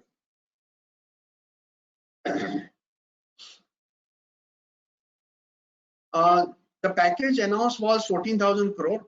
As a normal check when balances, I tried to calculate total. It was coming down to 12,600 crore. I expect that 1,400 crore will be announced further. The major item heads where the relief has been announced are as under. One is major relief in property tax or other tax and electricity duty and concession of electricity bill, where the consumption is not more than 200 units, and you get 100 units consumption and concession. Total relief calculated 2,300 crores. Subsidy for industries, which is capital subsidy, interest subsidy and solar roof top subsidy is around 1,800 crores. The welfare measures for the migrant and other laborers is 416 crores. Housing sector, like subsidy to affordable housing for the affordable housing created, is around 1,000 crores. Agricultural, animal husbandry and fishery related provisions 1190 crores. Some measures for self-employment is 525 crores. Economic activities and ease of doing business. Here there are almost 13 sub-items which are all related to GIDC related, where 460 crore benefit is given. Others which are in relation to either DBT, which is direct benefit of benefit transfer, or by a public distribution system, and one small specific highlight to ceramic units of Morbi and Surendranagar is also highlighted. So total comes to around 12,579 crores. Let me go down to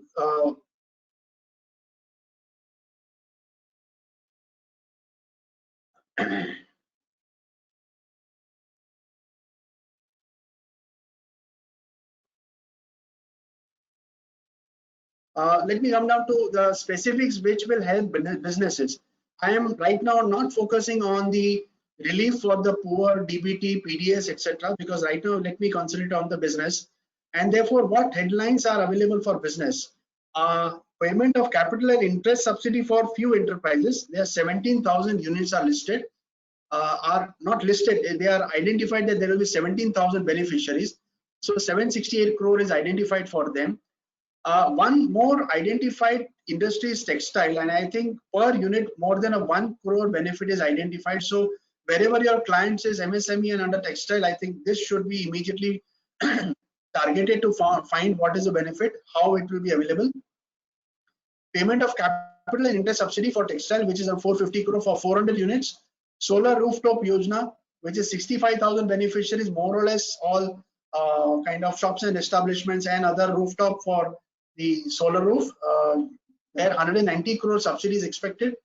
Affordable housing sector for 1,60,000 houses expected to be built by interest subsidy, for 1,000 crores being spent. Various allottees of GIDs for under different 13 sub schemes, which includes like waiver of penalty, waiver of minimum charges, waiver of extra kind of charges for non-use. So all these areas are covered where 459 crore of benefit is given. Ceramic units consuming natural gas in Morbi and Surendranagar, 1250 units are targeted and total benefit is expected 30 crores. I think immediately if I can see, we can target at least line number 1, 2 and 6, where you will be able to, if your clients are in these sectors and if these territories, maybe we can immediately try to find out if they are benefited.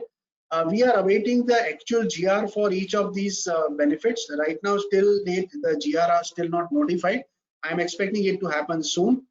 Let me come down to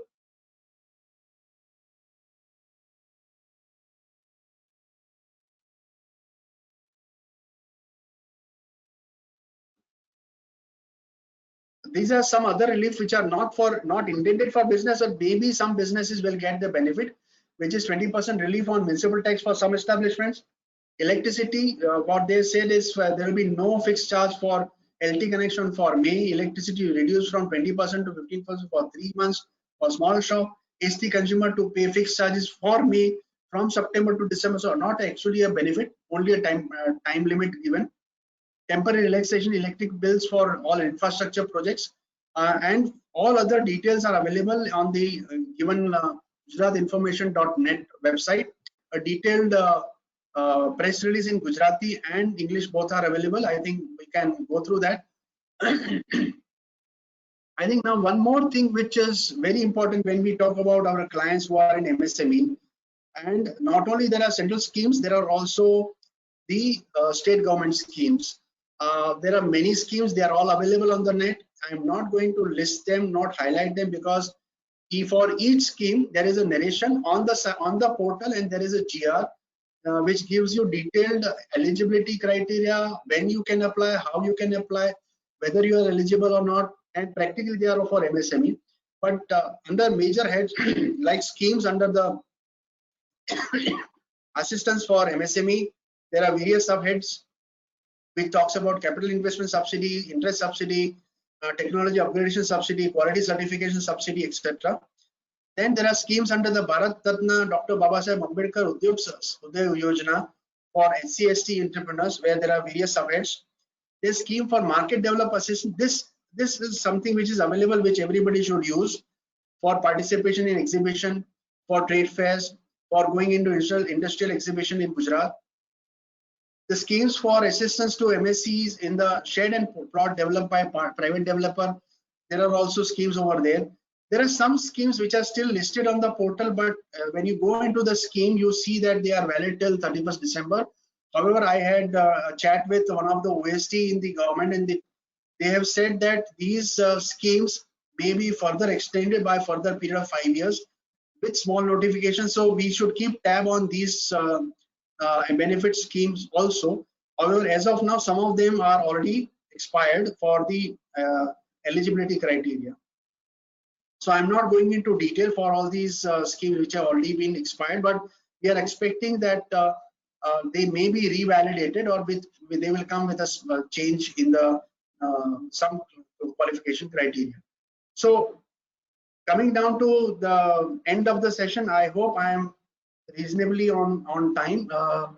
So we are, I think the whole presentation was focused on MSME, which you all must have either seen it earlier, heard it earlier, but this is a collation at one point of time where, as a practicing chartered accountant, where you may yourself have an MSME, which you are an entrepreneur, or you may have a clients which are MSME, or which are not MSME but which can qualify as MSME. I think this is a beautiful time to focus on the new practice area. If at all you are not already practicing as a focused area, to focus on MSME. And I would like that we should think about a one-stop shop for MSME, and for all the MSME related issues, the client should come to you, including to identify whether he is eligible, to identify and apply for the Udyog Aadhaar number, to arrange finance, to get the COVID related finance and relief schemes, and also to business monitor the business. Now, many times what I have seen, MSMEs are, they are not properly given, they are not properly supported by the finance and accounts and MIS team, and therefore if we are able to provide them as an outsourced kind of CFO or outsourced for support system, they will be more than happy, and maybe at a cost of 3 people, you may be able to provide services of a cost of 1 person, so he may be happy. It's a question of how do you present it, maybe it's a matter of presentation. One more idea which we'll have to work with all of them is whether this is a time for implementing section 115 BAA for the existing structures, or introducing section 115 BAB for the new manufacturing entities if they want to set up, and identify government schemes which are beneficial for the businesses and apply and extract benefits of these schemes. A lot of things can be done. I mean, if we go through this MSME area, huge options are available. I hope that I have been able to give some options available to all of you. I leave the floor open for comments, questions, and then we can, if there's any question, I would like to address them. Yes, sir. Thank you very much for this deliberation. So the first question was that if you can again elaborate on MSME definition. That is what Ashwa has asked. If you can deliberate on that. Sure. And what is the definition of turnover? Yes, sir.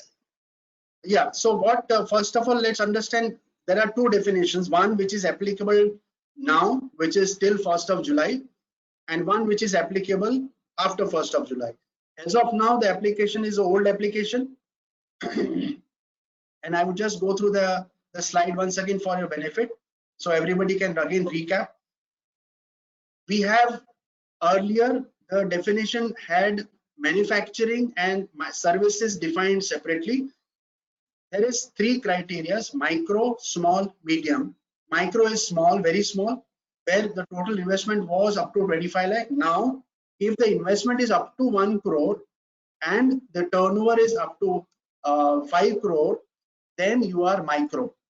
This is new definition, as the title suggests, is applicable from 1st of July. Second is, if you are earlier, your investment into plant and machinery or equipment, plant and machinery in case you are manufacturing, equipment in case you are services, was up to 5 crore, then you are small. Now this investment is extended, enhanced to 10 crore. Again, investment is defined as plant and machinery, 10 crore, and turnover up to 50 crore. Medium, if earlier definition says if your investment in plant and machinery was up to 10 crore, now it says up to 50 crore and turnover up to 250 crore. So if we, and same thing applies for services. So if you read the right hand column of the chart, you will see that the investment criteria for micro, small and medium are the same for manufacturing and services in case of new definition. Now the corollary is, therefore, if my investment is more than 50 crore and turnover is less than 250 crore, can I be medium? I would say answer is no, because you are exceeded investment criteria. And therefore, as I earlier said, the two criteria have to be fulfilled together. So if your investment is less than equal to 50 crore and turnover is less than equal to 250 crore, after 1st of July, you will be MSME. I think this definition is relatively simple. Earlier, as I said, there were two criteria of manufacturing service. Now it is only one. Again, to go through for your benefit, there was exclusions under the definition of plant and machinery, which I believe that these exclusions will continue even under the new definition. And there were some inclusions which were in the earlier definition, which also I expect that they will continue. So I hope the definition is clear. Another question is whether trading firm can be eligible to get MSME registration. No, sir. Trading is completely excluded. No trading entity can become MSME. Only trading activity. Now, if you have a manufacturing and trading, you can still be MSME, because trading is not by that way excluded. The difficulty will be that if you are manufacturing MSME and if your trading turnover is more than 250 crore, because of the clubbing of the two activities, your turnover is exceeding 250 crore, then you will lose the benefit of MSME. But pure trading companies are not covered under MSME.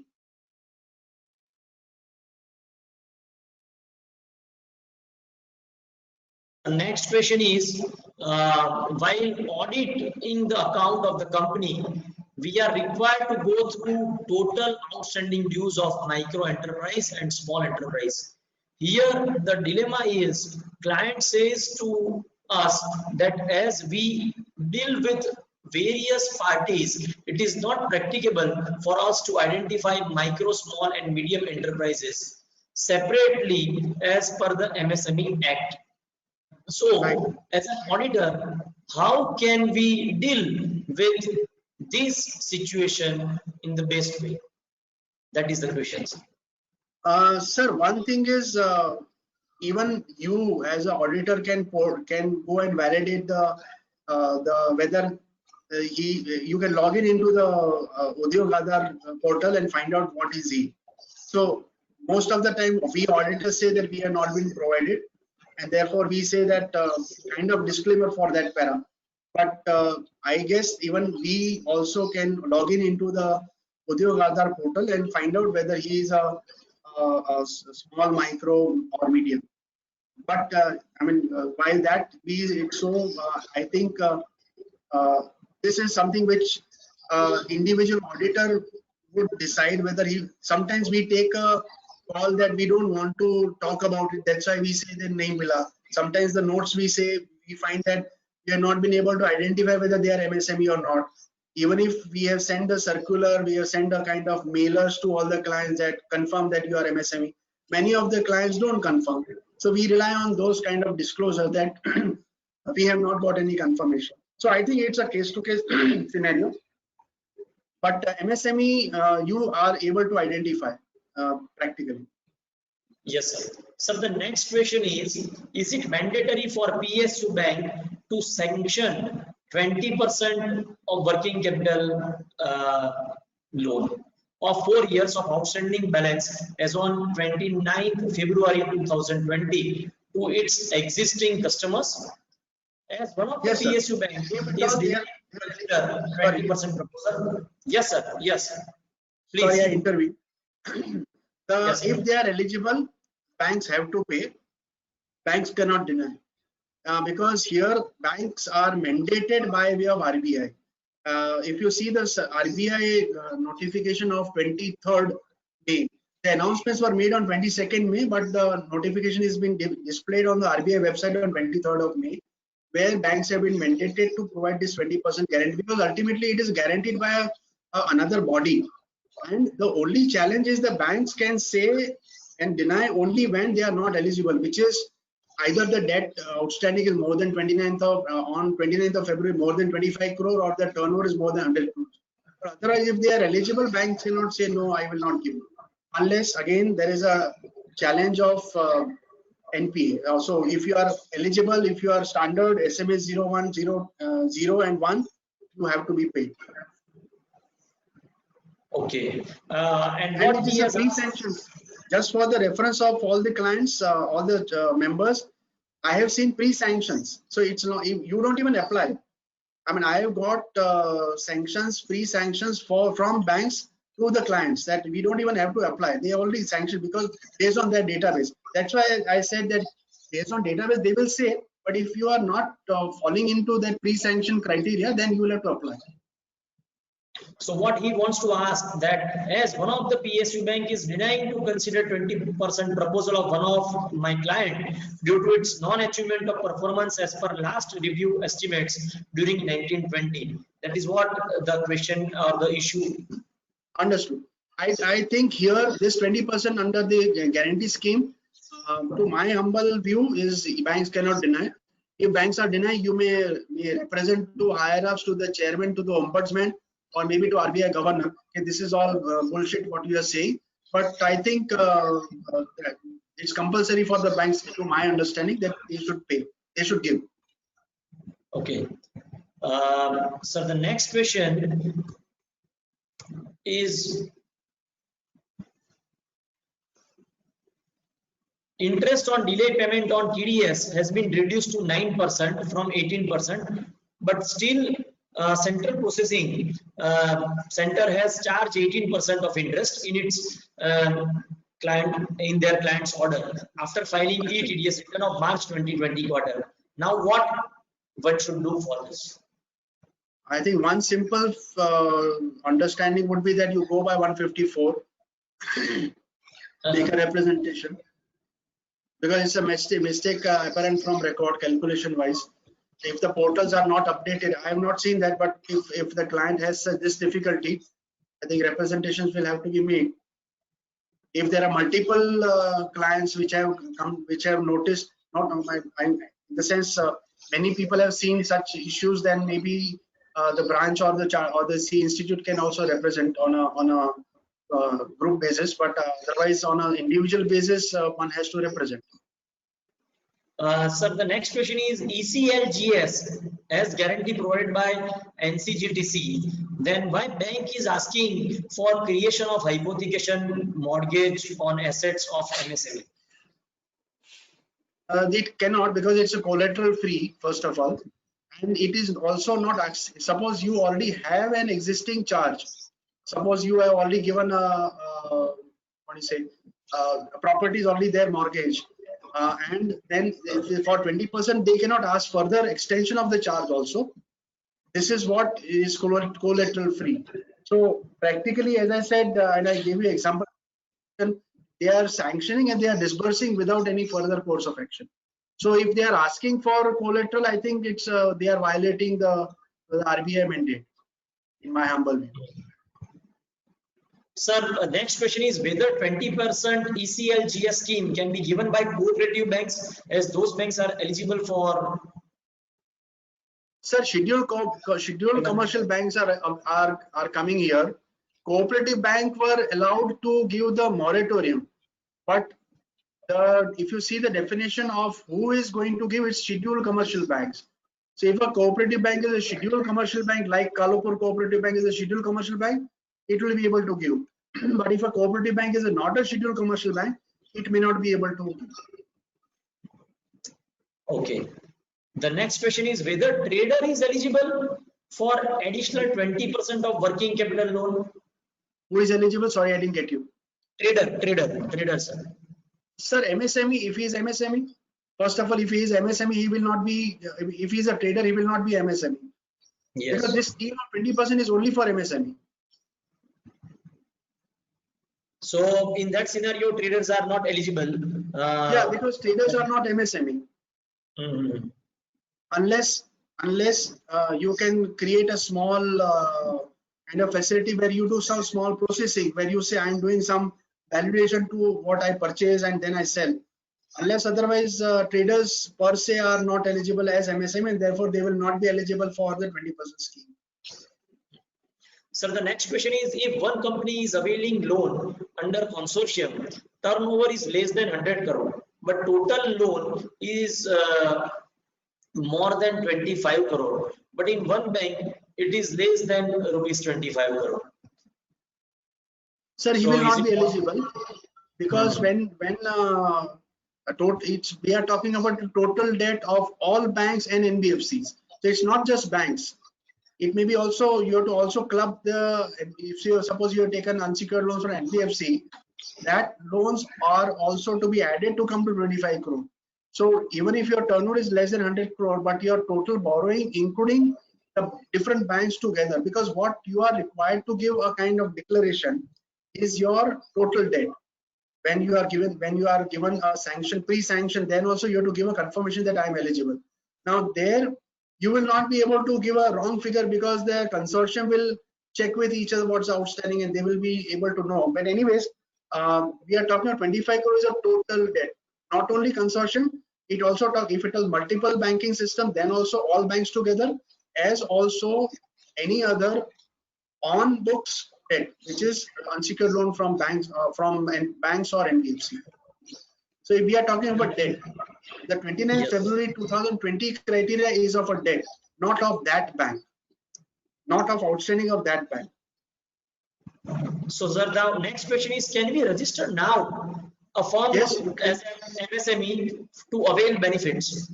Yes, you can, but not for the, if you are not already sanctioned loan, then obviously you don't get it. You already have a loan. So for example, you already have a loan on 29th of February, you were already availing a loan, you had already outstanding. Banks did not know that you were MSME or not. You can say I was already MSME. This is my Udyog Aadhar registration number. You can register now. This is what, in my view, you can register now also, because if I look at a different perspective, I mean, there is, let's say there is a MSME which is going to be MSME only under the new definition, which is after 1st of July. For example, his plant and machinery is more than 10 crores, but less than 50 crores. Then he will be medium enterprise if his turnover is less than 250 crores. He will register only after 1st of July, but he will still be eligible for the MSME benefit because he is MSME at that time and the scheme is valid till 31st of October. So in my view, even if you register now, if you are MSME, because of whatever reasons, for 31st of March 2020 balance sheet, you have a turnover eligible, you have a debt eligible, you are a MSME, you can avail. Sir, I have two questions. Yeah, yes, sir. Let me complete one more questions sure, from sure. you, and then I will hand over to you to ask. I guess you have made some notes on it. So, sir, what to do if bank don't agree for moratorium? Is there any remedy? Sir, if they again, this is a mandatory provision where all banks have already implemented, because on 1st of March when this scheme was made effective, and if all chartered accountants who may be doing bank audit, they would have known that on 31st of March by default the interest has not been charged to the client account. So practically all banks have gone into a kind of moratorium mode. Only for those clients who have said that no, I don't want moratorium, I will pay, they have specifically returned to the bank, in which case banks are now making a rectification to change from the kind of general account of interest to the respective client account. But I believe moratorium is again mandatory, is again part of the scheme. They have to implement. If they don't implement for some reason, the recourse is to represent, as I said earlier, either represent to the chairman board or to the ombudsman, or even write to the RBI governor. I mean, you can shoot letter every day, but they have to do it.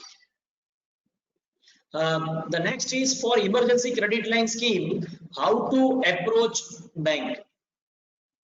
Just a small letter. If the bank has not already approached you by way of their database, you can say, sir, I am MSME, sir, I have turnover of less than 100 crores in the financial year 2019-20. I am GST registered and I have outstanding debt as on 29th February, all fund-based debt aggregating to less than 25 crore. Kindly make me eligible for the amount. Now the only process challenge will be that if you have 5 banks, for example, where all banks aggregating is less than 25 crore, you will have to make applications to each individual bank, where you will have to apply for respective portion of the bank by saying that my total loan is not more than 25 crore. For all the 5 banks taken together, my bank's total borrowing is not more than 25 crore. But each bank you have to apply separately by 25% stake of outstanding of 29th February. Yes, Again, eligibility criteria, please check. SMA 01, 29 February, outstanding 25 crore, total turnover 31st March 100 crore, MSME, GST registered. I think this is what is the basic criteria. Yes, Vedant. Yes. So, sir, I have basically 2 questions. First, say for example, with regard to this collateral-free loan, it has been observed in case of public sector bank that, for example, if I am an existing borrower on 29th of Feb, my outstanding is, say for example, 80 crores, against which I would have given a collateral, say for example, of 100. So Yes. against that 20% is the unabsorbed portion of the collateral, correct? So now what Yes. banks are saying, as it is written in the relief that no fresh collateral has to be issued, what banks are doing, they are absorbing that remaining 20% for that additional 20% relief which they will be providing. So whether it is correct? Sir, in my view, it is not correct, because the scheme is collateral free, and in the sense, even if you had margin available for the collateral, because margin is basically on a particular date, valuation Correct, of your security is on a particular date. That margin may be today available, tomorrow it may not be available, maybe for the reason that the value of security has gone down. But you Correct, can't cover this loan, and this loan of 4 years has to be unsecured loan for purpose of the bank vis-a-vis the client. But for the purpose of bank vis-a-vis the guarantee corporation, it is secured because bank is 100% guaranteed by the guarantee corporation. So bank should not ask for any collateral enhancement also, even if it is within the value of the collateral already available. Okay, sir. Practically, so the second question, what effectively is that you should not extend the charge when you have to file the forms under the MCA. Okay, sir. So the second question is, say for example, in case of funds of fund, it has been observed that government will be infusing the fund in the form of equity, correct? Yeah. So what kind of constitution, say for example, when layman's term equity is preferable in case of public or private limited companies, so whether that benefit will be available to proprietorship or partnership firms who are MSME? Yes, it should be available. Now, what are they saying is that they want finally to ensure, because see, when a fund is investing, you are talking of the mother fund and daughter fund kind of scenario, Yes, right? sir, correct. Yes. So here, what they are suggesting is that the MSME who is applying, they will evaluate whether that is a good prospective MSME which has prospects to grow further. The reason being, just like when we as a business, we go to a private equity investor and ask him to invest into our company, he wants an exit route. Correct. Similarly, the mother fund through daughter fund would need an exit route. Therefore, they say, okay, you may you may be proprietor today, you may be partnership today, but we expect you to grow further, and maybe in times to come you will graduate to becoming a listed company. That's what is the idea. Okay. The other question is the turnover of which year to be calculated for the definition? 2019-20 March, April-March. Breach. April-March 2019-20. Done, sir. The next question is, we have to know plant and machinery, because as government said that make in India, so we are getting the things manufactured by the job worker. And are we then in that case, are we MSME? So if someone is say in pharmaceutical, many people are getting their things manufactured on loan license basis with another manufacturer. So in that case, can we say that we are MSME? It's a little challenging question, because it should not come out into a situation that we are traders. So it depends on first of all we'll have to go into the definition of manufacturer as per the earlier central excise rules, where even if the job work got done by you from another is a manufacturer. Now, if it is a principal to principal purchase sale by you to job worker and job worker selling to you by principal to principal sale, you will have challenge to prove that it was a manufacturer, because you are actually purchasing the finished goods and then selling. So in such cases, in my humble view, we should ensure that the job working done is paid by job work charges and not by principal to principal sale of raw material, principal to principal buy of finished goods. I hope I made it clear. Yes, sir. It's a matter of how you structure your transaction. But if you are saying that I got a job work done, then necessarily that you should have a job work advice, a debit note, to say that your raw materials I have done or I have manufactured in my plant and machinery. Where in which case you can say I have plant and machinery 0, but I am still eligible as MSME. Sir, the next question is, now dental clinics got MSME status. Dental clinics. So same applies to other hospitals as well, because they are also service sector. So hospitals, can they go for service? I think cover that criteria, where because even hospitals are being charged service tax on certain services rendered. So if we are able to identify them as a separate service provider, then they would also be covered as a service provider, in which case they can say I am a service enterprise. But I believe it will have to be examined whether it's a consolidated hospital or you are talking of there is a separate kind of what do you say, within that there is a dispensary, within that there is a chemist shop and all. So you identify as a service provider, then we can perhaps say that hospital is also a service provider. He must be paying some GST. That will be the first criteria, first of all. Sir, in case of hospitals or medical services, there is no application of GST. They are If it is no, if they are exempted, if they are, so I'm not practically aware about the hospital facility, but on a definition of service, I guess they will be service provider. Yes. So in which case we can say that they are MSME if they are falling into the definition.